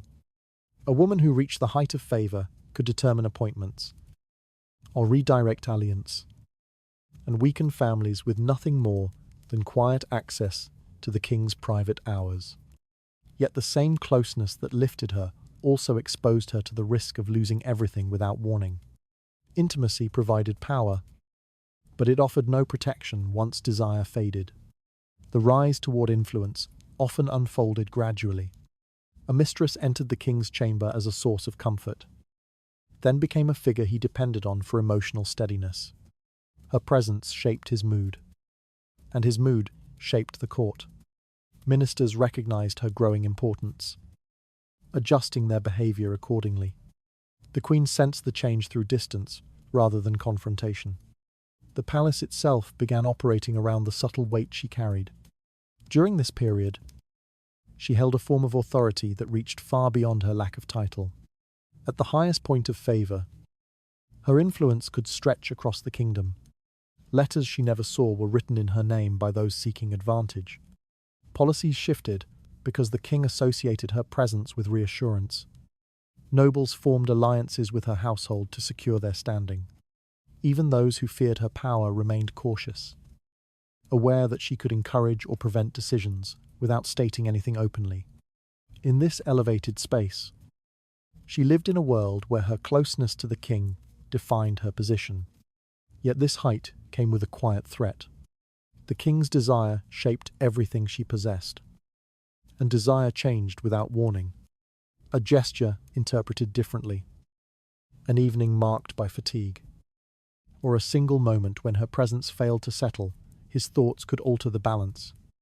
Unlike the queen, who held protection through ceremony and lineage, a mistress lived without structural security. Her influence depended on repetition, night after night, of the emotional pattern she worked to create. Any break in that rhythm introduced uncertainty. The court watched these shifts carefully. Courtiers, who once bowed deeply, now observed her with caution, uncertain whether her favor would last. Ministers aligned with her influence began guarding themselves, aware that a single withdrawal of the king's attention might leave them exposed. Those who disliked her presence waited for signs of decline. The palace, always responsive to the king's mood, sensed the fragility that accompanied her power and adjusted its behavior even before consequences appeared. The mistress herself felt the instability most clearly. She noticed when the king paused before turning toward her. She noted changes in his breathing, the stillness in his expression, and the length of time before he reached for reassurance. These details signaled a shift more dangerous than any public criticism. If desire weakened, her foundation vanished. She lacked legal ties, property rights, or hereditary claims. Losing favor meant losing protection, influence, and even safety. Many mistresses before her experienced this decline. Some were dismissed quietly, given small pensions that rarely matched their former status. Others were pushed out of court entirely, returning to families that resented or feared the attention they had once received. A few faced harsher outcomes when political factions used their fall as an opportunity to remove obstacles. Their lives changed abruptly, marked not by wrongdoing, but by the king's waning interest. For a mistress at the height of her influence, this potential end remained a constant presence. She lived between privilege and danger, aware that every evening served as an unofficial renewal of her position. The king's affection secured her safety. His indifference threatened to erase her future. She adapted continually, shaping her behavior to maintain the closeness that sustained her. Yet even perfect adaptation could not guarantee permanence. Meanwhile, the queen observed these cycles with steady composure. She endured the consequences of the mistress's rise, but witnessed the decline that often followed. Her own position, though weakened in emotional influence, upheld structure. She remained bound to the monarchy through ceremony, lineage, and duty. A mistress had none of these safeguards. The contrast between their experiences underscored the cost of intimacy. Power gained through desire carried risk that power gained through lineage did not. The court's reaction to a mistress's fall revealed the harshness of the system. People who once sought her favor quickly shifted their alliances. Advisors who relied on her influence repositioned themselves. Servants replaced their routines without hesitation. The palace restructured itself with quiet efficiency. The world that once revolved around her presence reorganized its priorities in a matter of days, sometimes hours. Her disappearance left little trace beyond whispered commentary. Despite this instability, mistresses continued to risk everything for the position. The potential rewards: protection, wealth, recognition, and influence remained powerful incentives. Some entered the king's chamber willingly, believing they could manage the dangers. Others were placed there by families seeking advancement. Regardless of their path, all faced the same reality. Intimacy granted access to authority, but also exposed them to consequences they could not control. The cost of closeness became clear in these cycles. A mistress's power existed only as long as the king found comfort in her presence. Once that comfort shifted elsewhere, her influence dissolved. What remained was the stark truth that intimacy in the Tudor court served as both elevation and risk, granting strength while carrying the constant threat of ruin. It settles into a truth where power built on desire holds no lasting safety. Another movement gathers in the fragile space between favor and decline. Across that shifting tension, a deeper struggle for survival is preparing to unfold. A mistress who reached the height of favor occupied far more space than the chambers assigned to her inside the Tudor palace.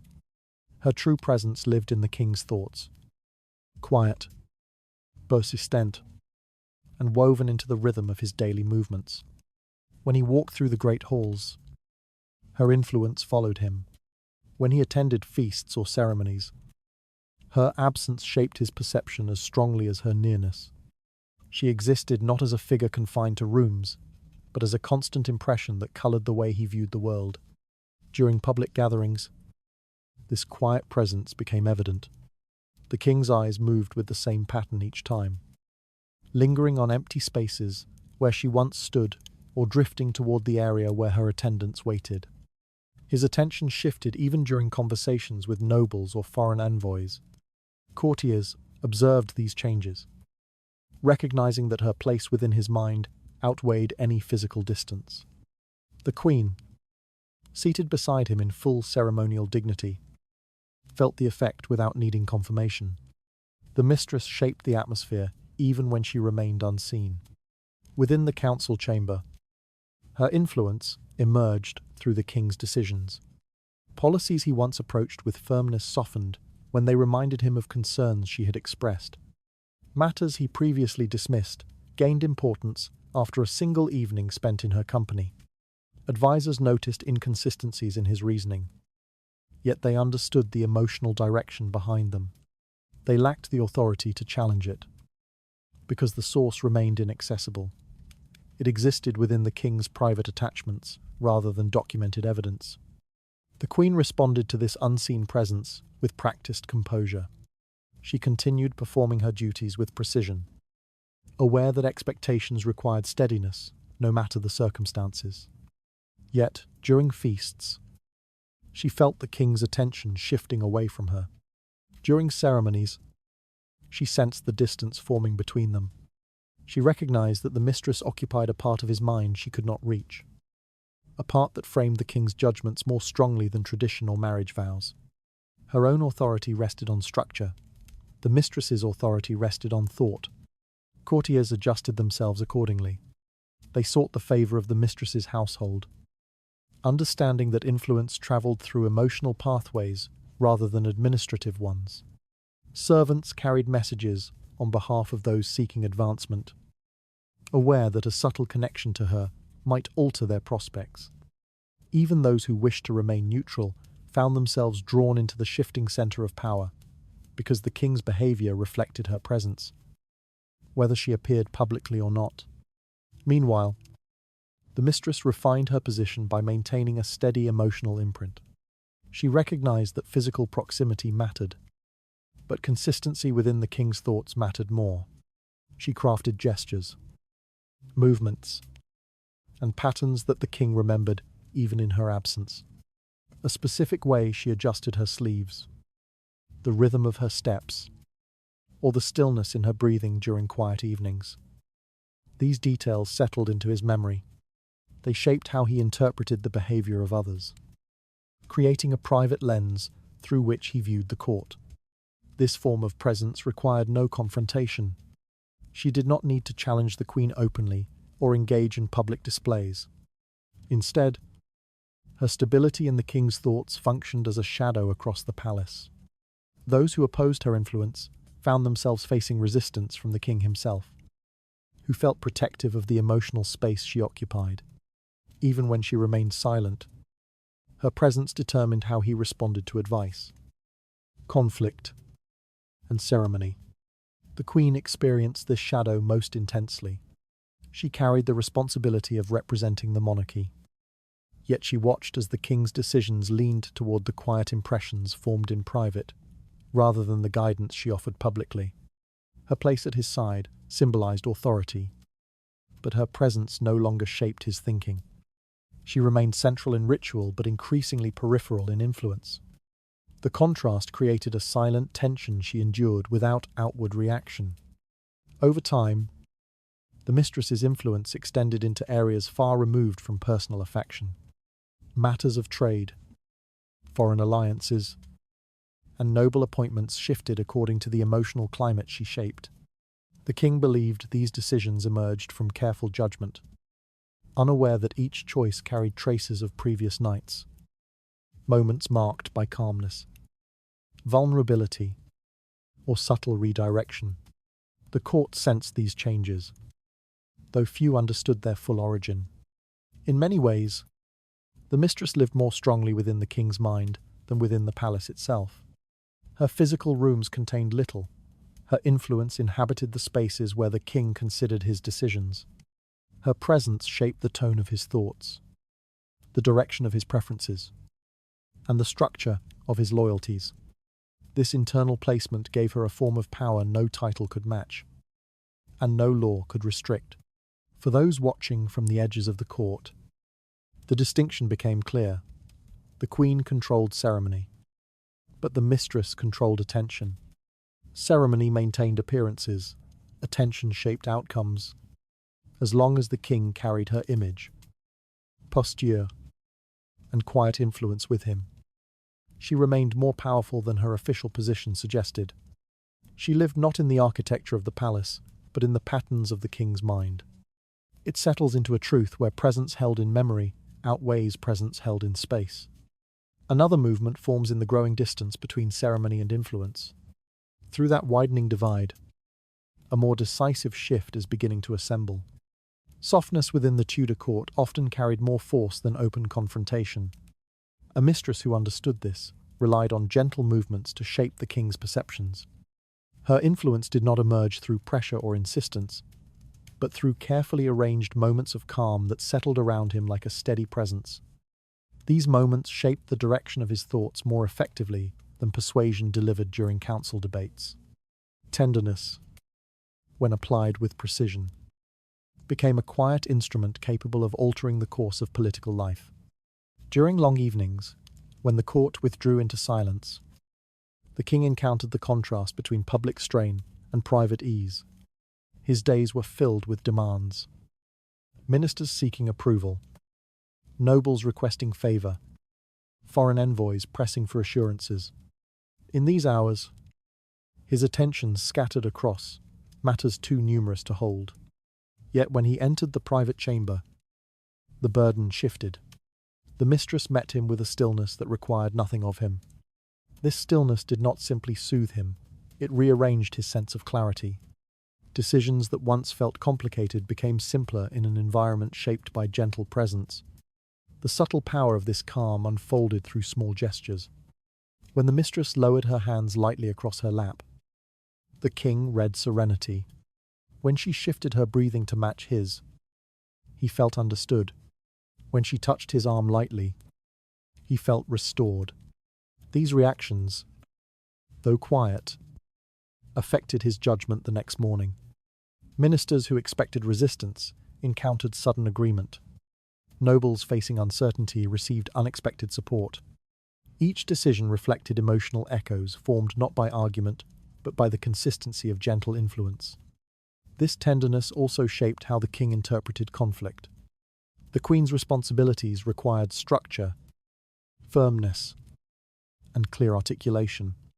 Her actions upheld the monarchy's dignity, yet they sometimes appeared rigid when contrasted with the comfort he found elsewhere.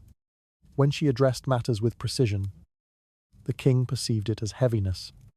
When she corrected the protocol, he experienced it as weight. The mistress's soft gestures provided the counterbalance. They created the impression that ease could replace difficulty, even when ease carried its own direction.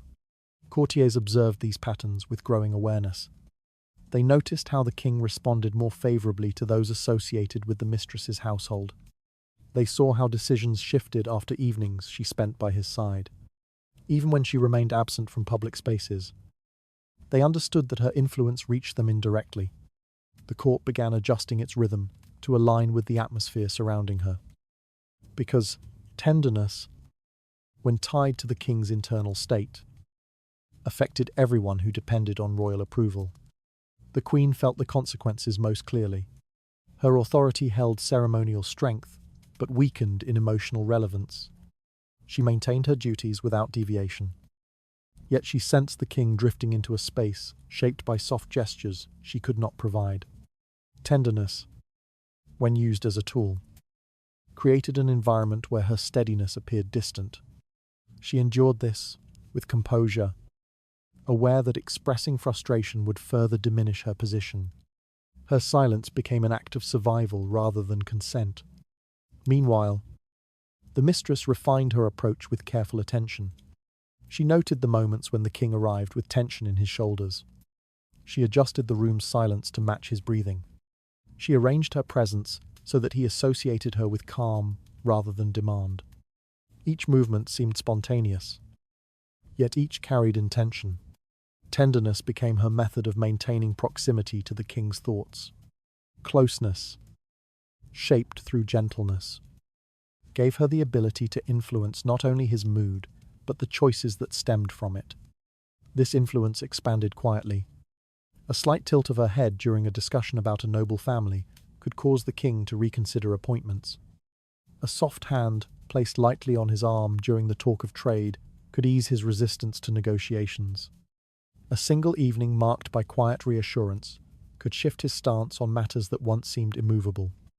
The court felt these changes were shifts in policy, but could not trace them back to their origin. Tenderness also served as protection. When political tensions rose, the mistress relied on the calm she provided to maintain her position.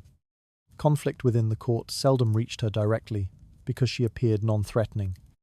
Her gentle movements made her seem disengaged from politics, even when her presence shaped political outcomes. This perception allowed her to navigate dangerous situations while avoiding open scrutiny. Softness became a shield that shielded her from the ambitions of others. Yet, this softness carried weight beyond its immediate effects. The king came to rely on it, seeking the clarity it brought him during uncertain moments. His dependence deepened gradually, shaping the stability of the palace around her presence. Even when she said nothing, the calm she provided altered how he approached his responsibilities. His relationship with the queen, with ministers, and with nobles continued to shift according to the emotional pattern she maintained. In this world, tenderness functioned as a force that determined outcomes without forceful action. It redirected loyalties, adjusted perceptions, and shaped the tone of governance. The mistress did not need authority or lineage to achieve this. She used quietness, steadiness, and softness as tools that required no declaration. Her influence traveled through the king's thoughts rather than through formal structures, altering the court with movements so gentle they appeared harmless. It settles into a truth where gentle behavior becomes capable of reshaping the center of authority. Another pressure forms in the fragile balance between comfort and control. Across that tightening space, a more deliberate kind of influence is gathering momentum. Long before psychology became a field with theories and terminology, The Tudor court already contained figures who practiced its principles through instinct and necessity. A mistress who wished to survive in the king's world learned to read emotions with precision. She observed gestures, pose, and shifts in posture with the same attention others reserved for political documents. Her understanding of the king did not rely on language. It relied on patterns she collected quietly over time. These patterns allowed her to shape her behavior in ways that aligned with his needs, creating a space where he felt steady, even when the court around him moved with uncertainty. Each day offered new material for her to study. The king returned from council meetings carrying traces of frustration, marked by the way he placed his hands or adjusted his cloak. She noted whether he entered with quick steps or slow, whether his shoulders curved inward or remained firm. These observations informed her response. If he appeared tense, she minimized movement. If he seemed uncertain, she adjusted her breathing to a slower rhythm, creating a sense of calm without drawing attention to the act. This responsiveness became the foundation of her influence. Her goal was not simply to comfort him, but to provide an emotional environment he associated with clarity. When he felt understood, his decisions shifted toward the direction she supported. She recognized when to remain silent, when to soften her presence, and when to allow a slight change in posture to reassure him. These details created the impression that she required nothing from him except closeness, an impression that deepened his dependence. He believed he acted freely, yet his choices reflected the emotional stability she cultivated each evening. In this role, the mistress functioned as an early practitioner of emotional interpretation. She tracked subtle signs others ignored. A brief pause before he spoke indicated tension. A small motion in his hands suggested impatience. The stillness of his expression signaled concern. She did not confront these signals directly. She adjusted herself around them. Her actions did not appear like a strategy. They appeared like affection, even though intention shaped every detail.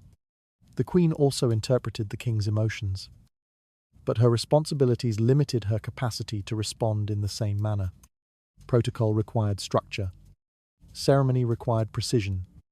These roles placed distance between her and the king during moments when he needed softness. Her understanding of him remained accurate. Yet, her ability to act on that understanding faced restrictions. A mistress, free from these expectations, moved within a more flexible space. She used that flexibility to remain close to the king's shifting emotional landscape. Over time, this sensitivity allowed the mistress to maintain influence, even when external pressures threatened her position. She recognized when the king felt overwhelmed by political conflicts. She sensed when rumors unsettled him. She adjusted her behavior accordingly, sometimes offering steadiness, sometimes offering quiet vulnerability. These choices did not solve the king's problems, but they shaped the tone with which he approached them.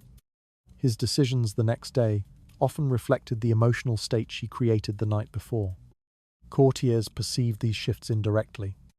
They saw the king enter council meetings with a mood that did not match the previous day's tensions. They noticed his reactions soften toward certain advisors or harden toward others.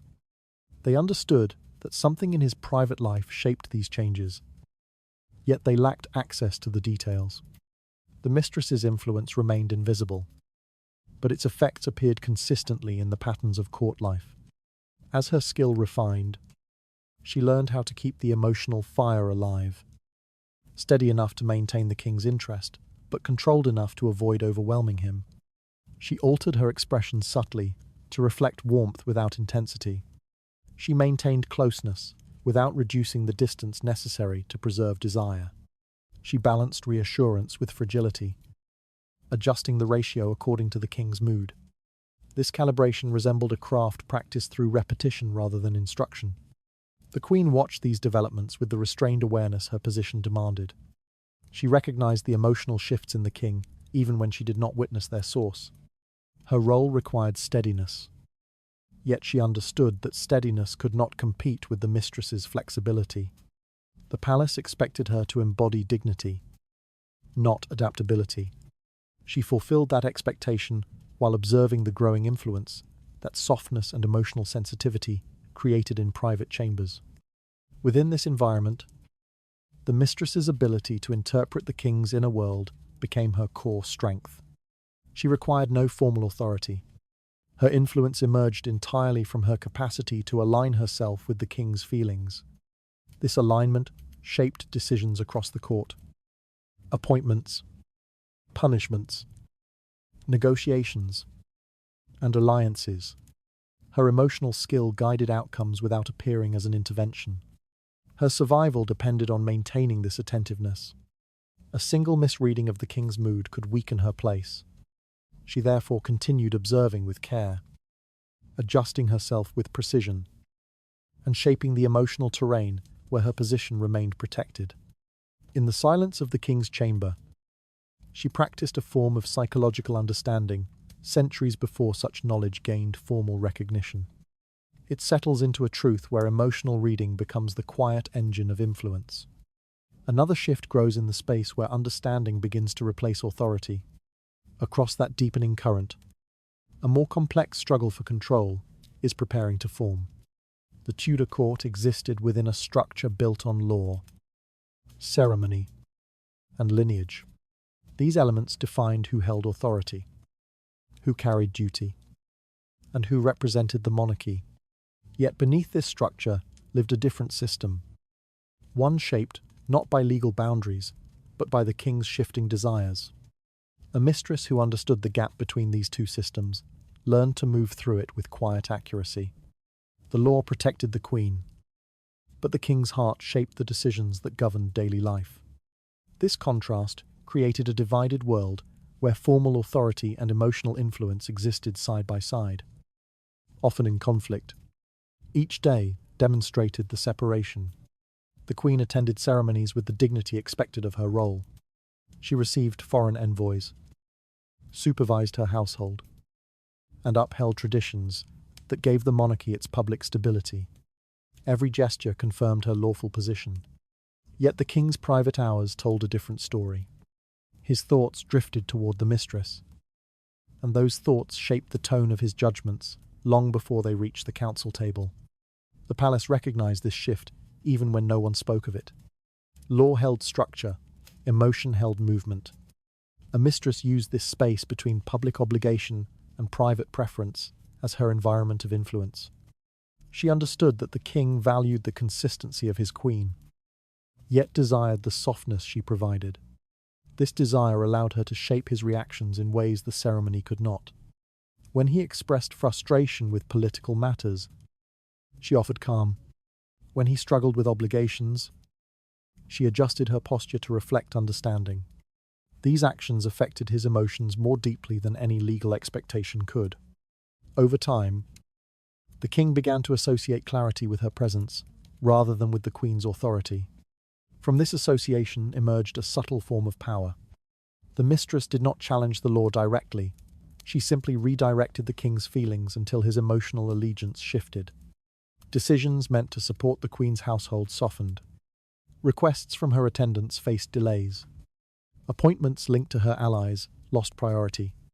These small changes accumulated until the queen's lawful authority felt increasingly symbolic.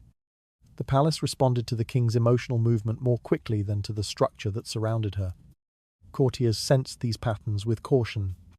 They maintained formal respect for the queen, yet they adjusted their ambitions according to the king's behavior. Those seeking advancement built quiet connections with individuals loyal to the mistress. Letters requesting support reflected this shift, often directed discreetly to her household rather than to the queen's. The court operated with two centers of gravity, one legal, held by the queen, the other emotional, shaped by the mistress. The second carried a more immediate impact. The queen understood the separation clearly. Her position remained protected by law, but her influence depended on the king's regard. She felt the distance growing through his changes in posture, through the silence that followed formal meals, and through the way his attention drifted during shared ceremonies. She provided stability, yet stability no longer satisfied him. The emotional pull shaped by the mistress made her seem distant even when her actions remained unchanged. She lived within a system that favored emotion over structure. Unable to step beyond the boundaries imposed by duty, the mistress, meanwhile, strengthened her position by embracing the very qualities the queen could not display. She offered flexibility where ceremony required rigidity. She displayed softness where duty demanded firmness. She allowed the king to feel unburdened, creating an environment where he believed he acted freely. These impressions weakened the queen's presence without any need for accusation. The king, responding to emotion rather than law, gradually drifted toward the world the mistress shaped around him. This gap between legal authority and emotional influence created a vulnerable position for the queen. She remained central in name, yet peripheral in impact. Her formal responsibilities continued, but the decisions that defined the court's direction increasingly reflected the emotional climate of the king's private life. In this climate, the mistress's presence mattered more than the queen's title. She existed in the king's thoughts, while the queen existed in his obligations. The court adjusted itself accordingly. Policies began to reflect considerations rooted in sentiment rather than regulation.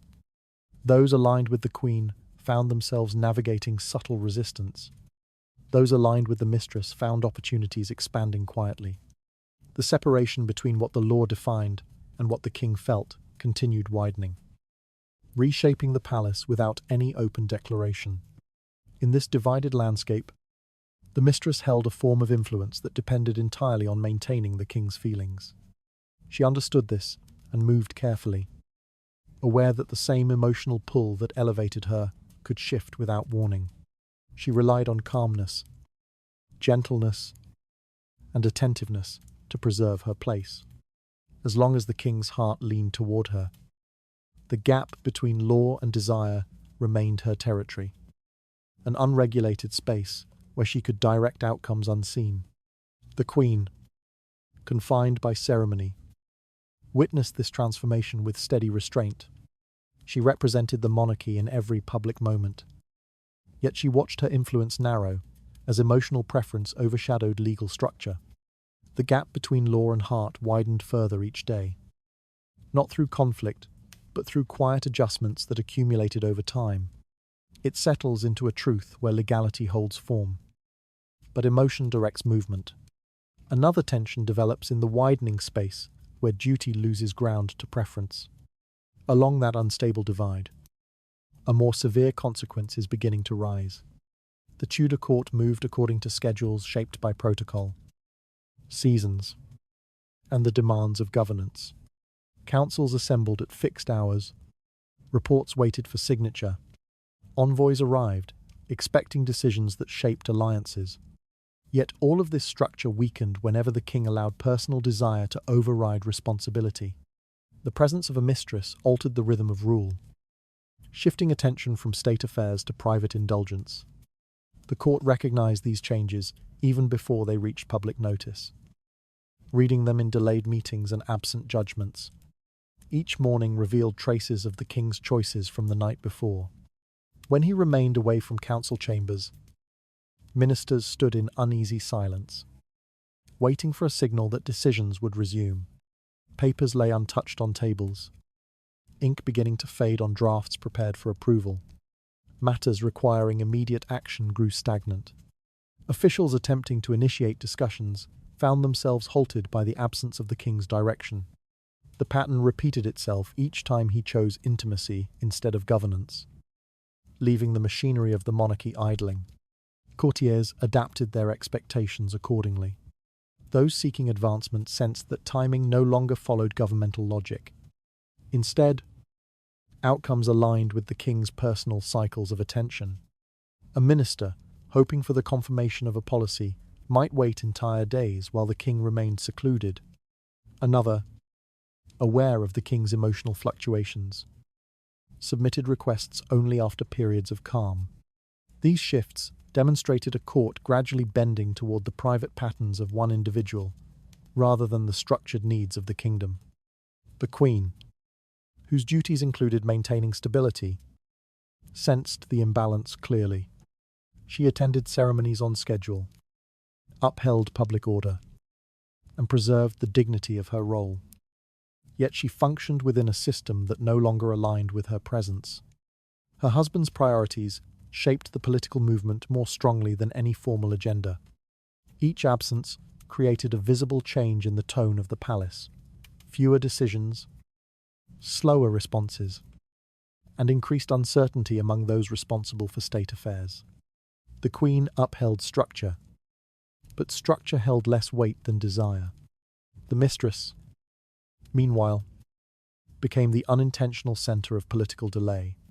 She did not sign documents or attend councils. Yet the king's desire to remain near her influenced when he performed these duties. Courtiers recognized that state affairs progressed only when his emotional energy returned to balance. This recognition shifted their behavior. Some directed attention toward those close to her household, hoping proximity might shorten periods of inactivity. Others withdrew, aware that influence depended less on merit and more on the king's emotional state. Diplomatic matters revealed the consequences most clearly. Envoys scheduled for audiences sometimes waited longer than expected, receiving apologies crafted with careful wording to conceal the king's absence. Letters requiring immediate reply remained sealed until his attention reappeared. Negotiations stretched beyond their intended timelines. These delays unsettled foreign representatives, forcing palace officials to create explanations that preserved appearances while the true cause remained unspoken. Military planning also suffered under these conditions. Reports from commanders reached the court with urgent needs for direction. Yet decisions slowed when the king prioritized private indulgence. Advisors debated strategies in his absence, but held final judgments until he returned. This lack of timely resolution weakened communication between the crown and its forces. Officers in the field sensed hesitation, interpreting the uncertainty as a lack of clarity from the throne. Even domestic governance felt the effect. Matters of taxation, trade regulation, and court appointments paused without the king's direct approval. Regions awaiting guidance experienced delays in implementing new policies.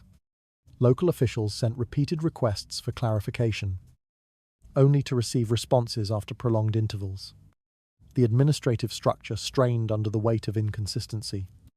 Within the palace, the servants, attendants, and guards observed these shifts with silent precision. They tracked the king's movements, noting patterns that repeated whenever he sought refuge in emotional distraction. Meals remained untouched until late hours. Corridors stayed empty during moments when he typically moved through them. The court adjusted itself around these absences, forming routines that reflected his altered priorities. Those closest to governance understood the bigger risk. When a king placed personal indulgence above duty, the balance of power shifted toward those who could influence his private life. Decisions once guided by counsel and deliberation became increasingly shaped by emotion. This transformation created vulnerability. Rival factions sensed the opportunity to insert themselves into the king's private world, seeking advantage through the channels of desire rather than merit. The queen recognized this danger even without confronting it directly. Her position remained defined by law. Yet law held less control than impulse. Her dignity remained intact, but her influence slipped each time the king delayed his responsibilities. She stood at the edge of a structure that appeared stable from a distance, yet wavered with each movement of his desire. The mistress, though central to the shifts in power, lived within the same instability that she unintentionally created. Her influence depended entirely on the king's continuing desire. She understood that the attention that elevated her today could abandon her tomorrow. Each delay in governance granted her more perceived power, yet it also deepened the precarious nature of her position. The court watched her with a mix of caution and calculation, aware that she shaped the king's focus, but not the direction of the kingdom. In this environment, the monarchy moved unevenly. Responsibility paused when desire intensified. Authority became tangled between official duty and private attachment. The king's choices redefined the boundaries of governance. leaving the court to navigate a shifting landscape dictated by his emotional impulses rather than the needs of the realm. It settles into a truth where leadership falters whenever desire eclipses duty. Another imbalance forms as personal longing overtakes the structure meant to hold power steady. From that fragile misalignment, a more dangerous consequence is beginning to rise. Networks of power moved quietly beneath the Tudor court, shaping decisions long before they reached the council chamber. Each alliance operated through layers of obligation and ambition. And when a mistress entered the king's life, she instantly became part of these hidden arrangements. Behind her presence stood families, patrons, and factions prepared to use her proximity as a strategic doorway. They recognized that intimacy created access, and access created influence.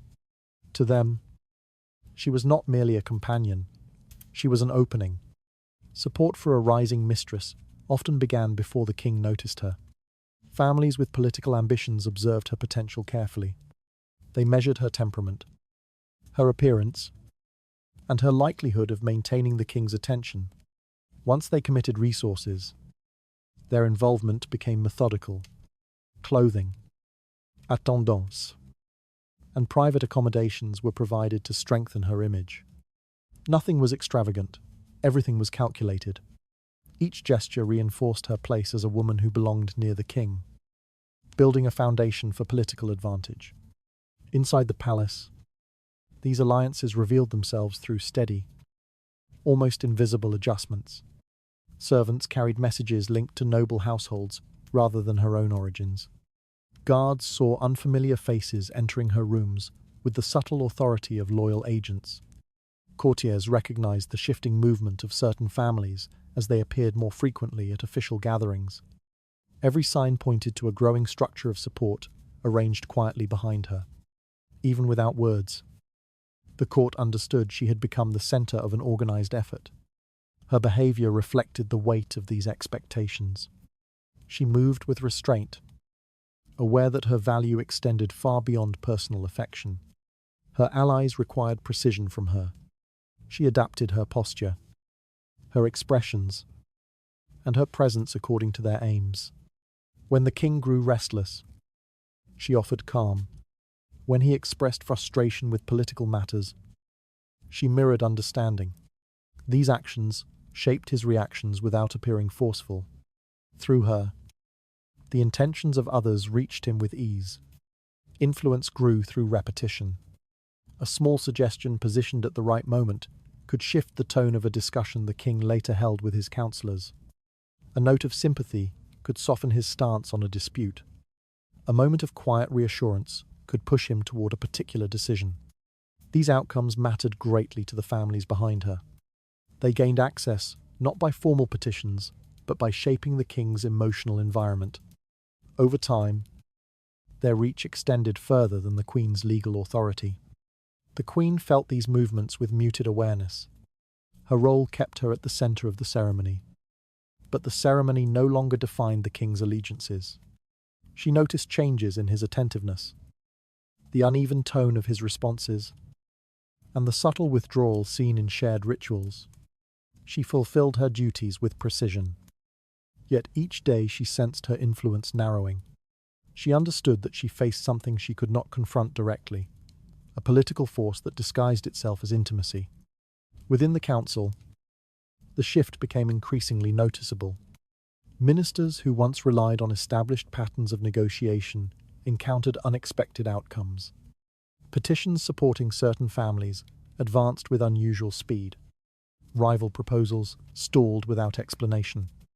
Behind each inconsistency lay the quiet intervention of those positioned near the king through the mistress. Their strategies required no confrontation. They succeeded by shaping his thoughts before discussions began. Outside the palace, noble households adjusted their behavior carefully. Some aligned themselves with her supporters, hoping to benefit from her rising influence. Others avoided involvement, wary of placing themselves on unstable ground. Every family watched for signs of change. An appointment, a dismissal, a shift in favor.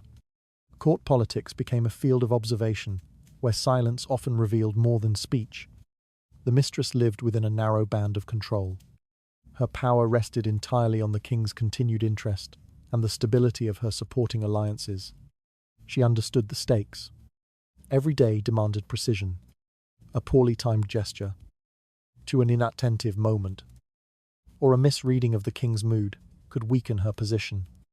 The same networks that raised her could withdraw without hesitation if she ceased to serve their goals. Her influence was wide but fragile. These networks evaluated her constantly. They examined each sign of the king's attachment, monitored palace dynamics, and prepared contingencies. Their loyalty was conditional, shaped only by usefulness.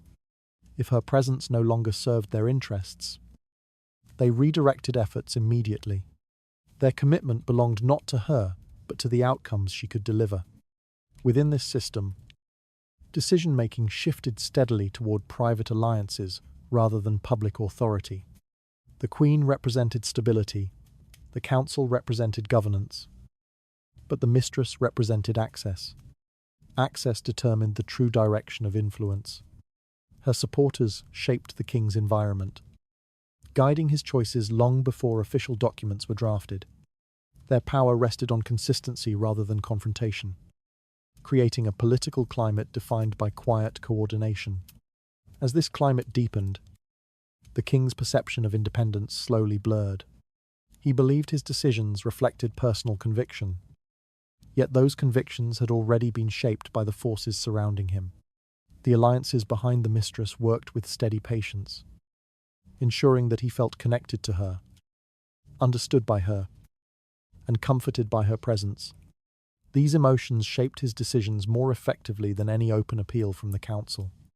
It settles into a truth where alliances wrapped in secrecy prove stronger than vows spoken in daylight. Another current forms as hidden loyalties tighten their grip around the king's choices. Across that quiet tension, a more dangerous shift is preparing to surface. Survival shaped every path available to a mistress inside the Tudor court. Status mattered. Favour mattered. Influence mattered. But none of it held meaning if she did not remain alive long enough to claim any benefit. Each woman understood this with a clarity sharpened by risk. They entered the king's world with attention fixed on the hope of advantage. Yet they continued forward with a growing awareness that their lives depended on perfect timing. Every decision, every gesture, silence, or retreat, carried consequences that could determine whether they rose or disappeared. Ambition guided some, caution guided others, but all moved within the same narrow boundaries. When the king's attention shifted, they felt the pressure immediately. The warmth in his gaze might fade, the frequency of visits might change, and the tone of his words could lose the softness it once carried. Nothing needed to be announced. Decline revealed itself in patterns.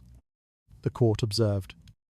The servants whispered, and the mistress sensed the beginning of a transition that could end either quietly or violently. She learned to read these signs with precision because misreading them could destroy her. Retreat became a survival skill. A mistress who recognized the moment to step back could protect herself from suspicion or retaliation. She might withdraw from gatherings, avoid confrontations, or present an appearance of calm acceptance. Such movements allowed her to reduce attention long enough to slip into a safer position. It was not resignation. It was strategy. Leaving the center of danger sometimes ensured the possibility of returning when the political climate shifted again. This calculated retreat often separated those who survived from those who vanished without explanation. Motherhood carried its own path to safety. Giving birth to a son offered protection far greater than beauty or charm. A child connected her to the king in a way no rival could erase. Her influence might change, but her value remained fixed through lineage. The court treated her differently. The servants addressed her with more care, and noble families reassessed their alliances according to the strength her child represented. Even if her personal relationship with the king weakened, the boy's existence preserved her place in the broader political structure. Many understood this and hoped for it. knowing a healthy son could save their lives. For others, withdrawal served as their sole defense. These women recognized the limits of their reach. When tensions rose or suspicion grew, they stepped away to avoid being tied to dangerous disputes. Their exit signaled prudence, not defeat. Remaining alive mattered more than fighting for a title that was never guaranteed. In the Tudor world, resignation could be a form of power, a means of preventing forces from closing in. Families who supported them often encouraged such decisions, valuing long-term stability over short-term glory. Around them, the court responded with its usual mix of curiosity and calculation. Changes in a mistress's position created ripples felt by every faction. Some saw an opportunity and were prepared to promote another candidate. Others guarded their distance until the outcome became clear. Alliances shifted quietly, guided by instinct and observation. The king's mood determined everything. If he moved toward a new passion, the old one became politically hazardous. Those who aligned themselves too closely risked being swept away with her. The queen watched these transitions with restrained awareness. Her authority remained formal, but real influence fluctuated according to the king's preferences. When a mistress lost favor, the queen sensed a momentary easing of pressure, though she could not express relief. When a mistress gained influence, the queen felt her position tighten. She endured each shift with the same controlled discipline expected of her role. Her silence concealed the strain of living under constant comparison. Mistresses who misjudged their position faced consequences swiftly. A single miscalculation, an ill-timed request, an expression of jealousy, a moment of defiance, could ignite suspicion or resentment. Once the king viewed her as a burden rather than a comfort, her future dimmed. Some were dismissed quietly. Others suffered harsher outcomes shaped by political fear or personal anger. Their stories rarely received attention beyond court gossip. Yet their absence reminded everyone of the instability beneath the surface. Ambition drew many women toward the king, but survival decided who remained. They navigated a shifting terrain shaped by emotions, politics, and danger. Those who endured did so by understanding when to speak, when to soften, when to retreat, and when to disappear entirely. Their lives became exercises in restraint, patience, and adaptation. Nothing about their position was fixed. Everything depended on movement. Slow, precise, and deliberate. Behind their decisions stood the unspoken truth that titles, privileges, and promises meant little if they failed to live long enough to enjoy them. Influence could vanish overnight, but survival allowed the possibility of return. A mistress who recognized this truth carried a quiet advantage. She viewed every moment not as possession, but as negotiation. She understood that living through the turbulence of the court provided more durability than any title granted by the king. It settles into a truth where endurance outweighs ambition for those who navigate this uncertain world. Another shift forms as the boundary between safety and ruin narrows around each choice. Through that tightening line, a more perilous reckoning is beginning to gather. Shadows around the Tudor court grew thicker whenever intimacy intersected with suspicion. Lives tied to the king's private world rarely followed a predictable path, and the proximity that once promised influence often carried the weight of danger. Women who entered this sphere accepted its uncertainty long before they felt its consequences. Yet the court learned early that desire could become a source of fatal tension. Patterns of sudden illness, unexplained disappearance, and silent removal appeared in cycles that left no clarity, only unease. Rumors often preceded tragedy. A queen whose loyalty drew questions found herself surrounded by careful glances and measured distance. Servants adjusted their tone. Advisors shifted their language. The king's attention changed in ways she could not control. Once doubt formed, it spread through the palace with quiet efficiency. Accusations rarely needed evidence. The suggestion alone carried enough weight. Each step from that moment moved her closer to danger. Illness or confinement followed, sometimes marked by a rapid decline that left the court staring at an outcome. Few dared to speak aloud. Mistresses faced risks shaped by different pressures. Their presence generated both desire and resentment, and each emotion carried its own threat. When a mistress appeared too ambitious, too confident, or too connected to external alliances, her position became unstable. A brief change in the king's mood might place her under scrutiny. A misinterpreted gesture could attach her name to treachery. Once suspicion formed, her future narrowed quickly. Some vanished from public view, removed to distant estates or secluded quarters without explanation. Others met more decisive ends, their absence accepted as unfortunate circumstances without follow-up. The court learned to read these disappearances with disciplined restraint. No declarations accompanied them. Yet every individual understood the meaning behind each vacancy. Servants cleared rooms quietly, removing garments, letters, and traces of the life once held there.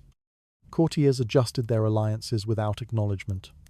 Families whose daughters lost favor withdrew from gatherings, sending messages of regret or illness to explain their absence. The palace absorbed each loss with practiced calm, as though such events belonged naturally to its structure. These deaths and disappearances rarely produced certainty. Physicians delivered explanations based on fever, exhaustion, or emotional strain. Their statements reflected the limits of their knowledge and the limits placed upon them by fear of offending authority. Records remained incomplete, causes blurred, accounts shifted from one retelling to another. What remained consistent was the understanding that such outcomes resulted from forces beyond ordinary illness.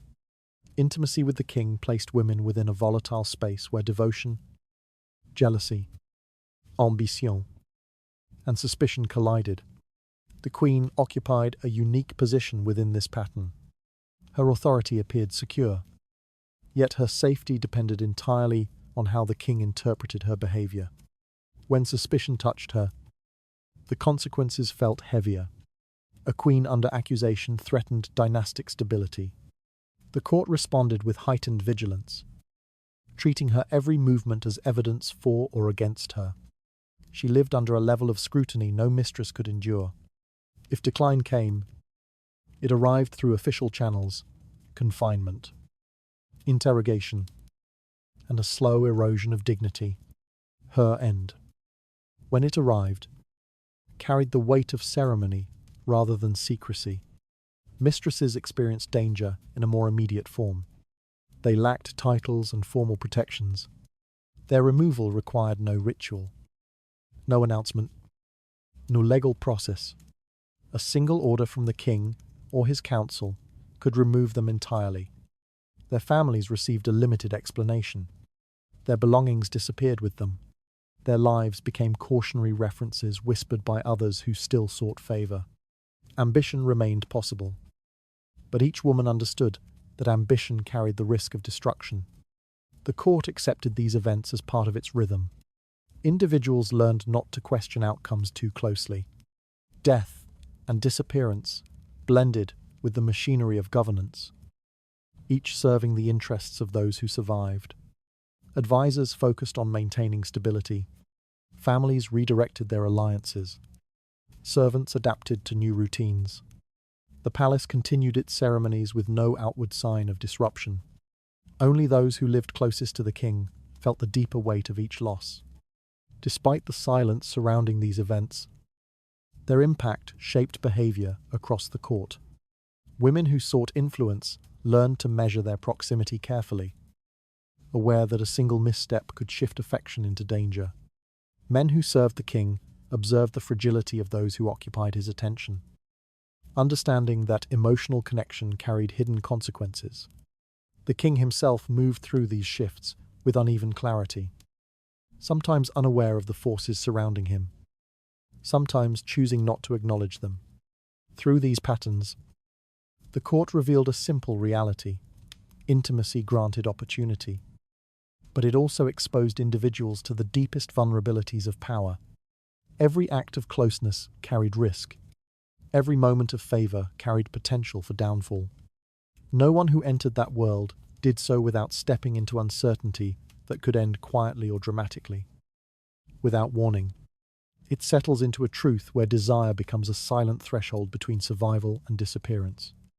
Another tension forms as suspicion deepens within the spaces shaped by the king's attention. Along with that emerging uncertainty, a more fractured understanding of loyalty is beginning to rise.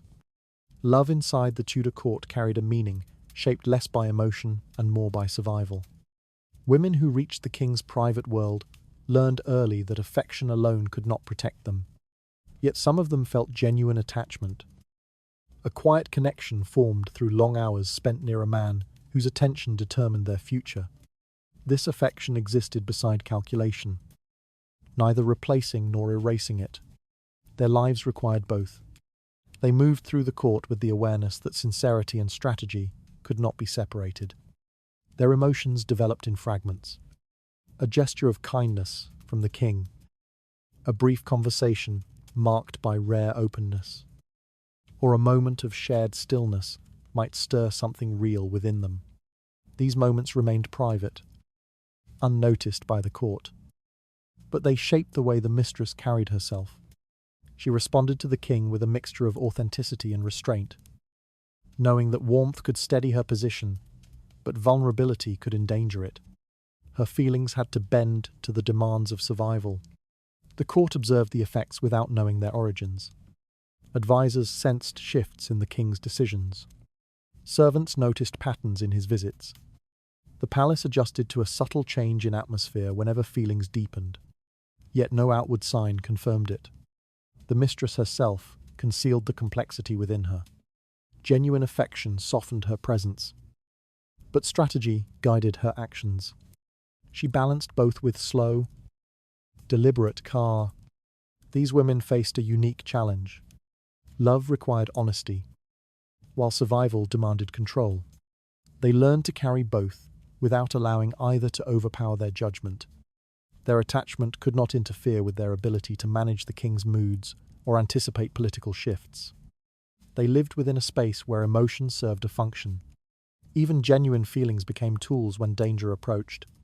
A comforting touch, a quiet expression of concern, or a steady presence might influence the king at crucial moments. In private, they felt the strain of this dual existence. Love offered comfort, yet it also exposed them to bigger risks. The closer they grew to the king, the more they depended on his attention. A fading glance could shake their sense of security. A delayed visit could alter their plans. Every shift in the king's behavior carried meaning. These women lived with a constant awareness that affection did not guarantee protection, and protection did not guarantee affection. Their influence increased as their emotions intensified. A king moved more easily by genuine warmth, responded with greater openness. Decisions affected by emotion often carry long-lasting political consequences. A mistress who cared for him with sincerity gained access that no strategy alone could provide. Her presence became woven into the rhythm of the king's life, shaping his thoughts before he reached the council chamber. This influence created both opportunity and danger. The queen experienced this shift in silence. Her authority remained tied to ceremony and lineage, yet she could feel the weight of an emotional bond forming elsewhere. She endured each sign with composure. Her position required it, but she recognized the strength a mistress gained when love and strategy merged. A woman who held both could surpass the queen's influence, not through status but through closeness.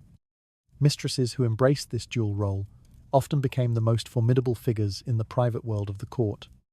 They understood their emotions but never allowed them to cloud their awareness of risk. They watched the movements of nobles, noted the king's shifting interests, and felt the court's mood with precision. Their affection did not weaken them. Instead, it heightened their ability to adapt. This balance made them unpredictable. The court learned to treat them with caution. For some, love became a source of gradual decline. When feelings deepened beyond control, their judgment wavered. They misread the king's intentions. They asked too much, too early. They allowed jealousy to surface, breaking the delicate boundary between emotion and strategy.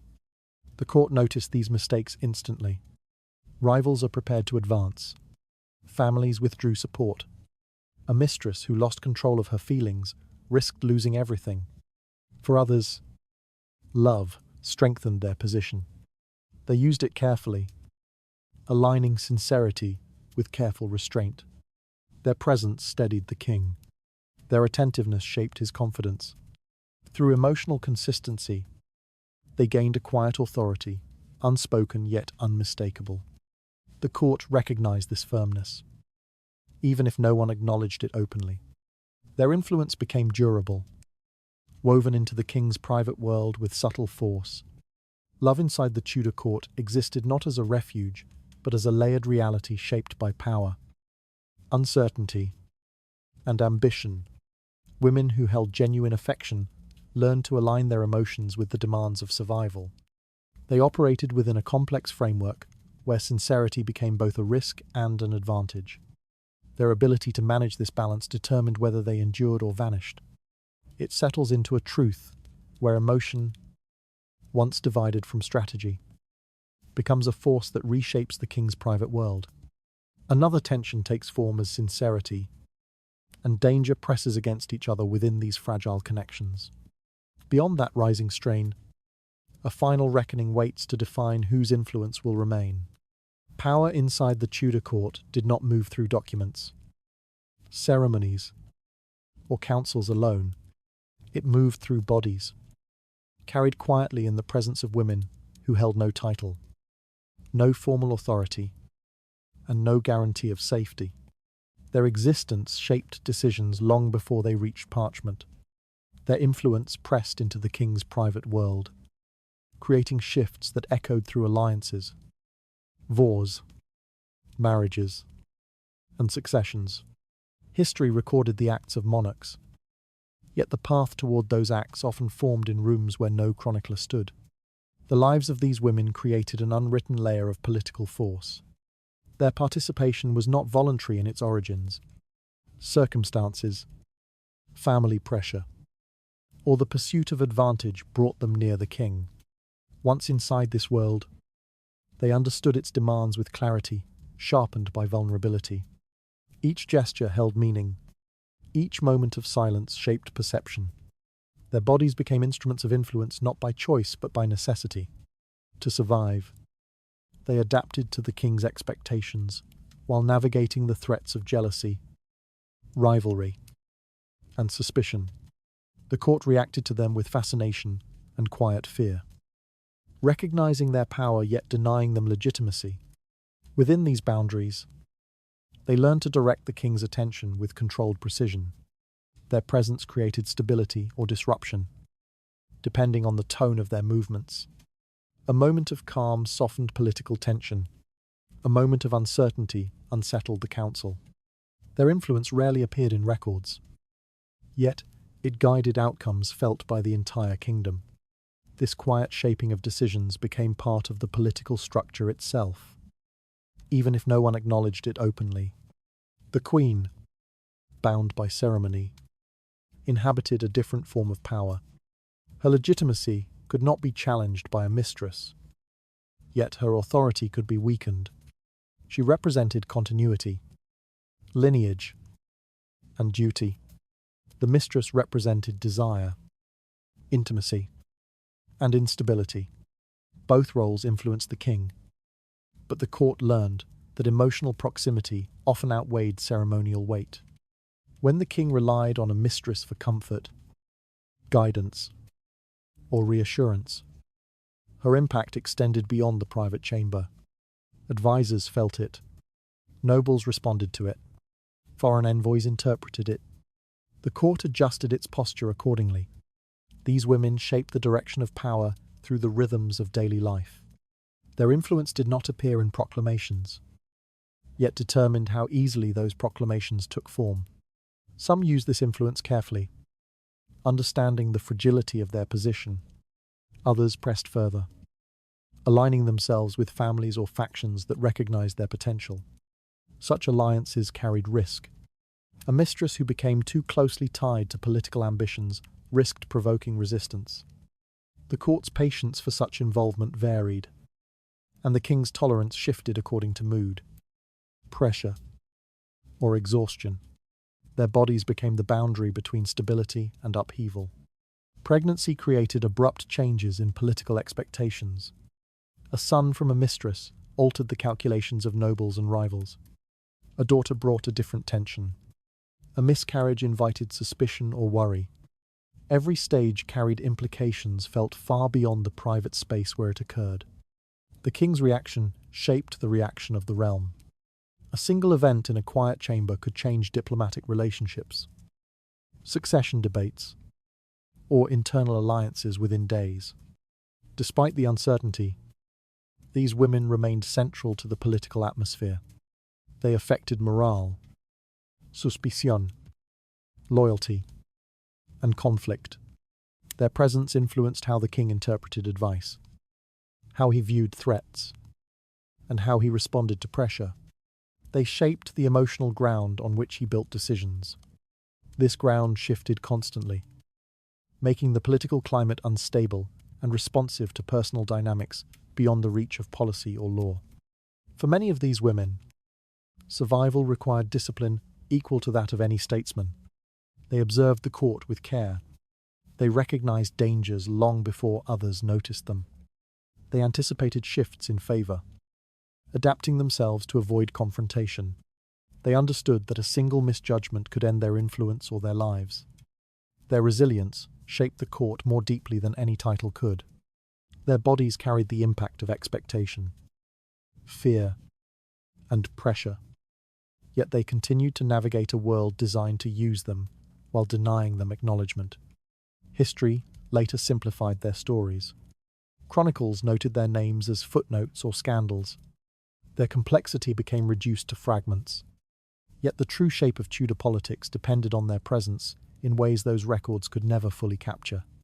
They existed at the intersection of desire and authority, forming a political force built not on titles, but on proximity. Through them, the court revealed its most vulnerable mechanism, the king's emotional center. Their influence extended beyond their lifetimes. Children born from these relationships altered dynastic lines. Decisions made in moments of closeness reshaped alliances for decades. Conflicts sparked by jealousy or suspicion redirected the future of the kingdom. These outcomes lived on in laws, marriages, wars, and reforms long after the women themselves vanished from the court. Their absence did not erase their impact. The structures of power around them continued to shift in response to the changes they initiated. The Tudor court functioned through layers of visibility and concealment. Official power appeared in ceremonies. Yet real movement occurred beneath those displays. The private world of the king acted as the hidden engine driving the kingdom's trajectory. Mistress, positioned within this private world, became essential to its operation. They absorbed its dangers, shaped its possibilities, and bore the weight of choices that affected millions. Their involvement redefined how history formed itself. As time passed, the court held its memory in a mixture of silence and distortion. Some were remembered through scandal, others through tragedy. Few received acknowledgement for their political influence. Yet the truth remained. The Tudor state depended on the bodies of women whose names rarely appeared beside the acts they helped create. History wrote the outcomes. Their lives wrote the conditions that made those outcomes possible. Their stories reveal a political system built upon contradictions. The court demanded virtue while rewarding desirability. It claimed stability while relying on instability. It enforced hierarchy while allowing those without a title to reshape its core. Within these contradictions, the bodies of women became the surface on which political tension carved its path. Their endurance shaped the realm without recognition, turning intimacy into the most potent weapon within the palace. It settles into a truth where these women, denied status, still reshaped power through presence alone. Another understanding rises as the full weight of their influence extends far beyond recorded acts. At the end of this history, a quiet recognition remains. Nothing within the Tudor world moved without passing through them. Thank you for staying with this story. Rest well, and may the quiet of the night carry you into gentle sleep. Good night.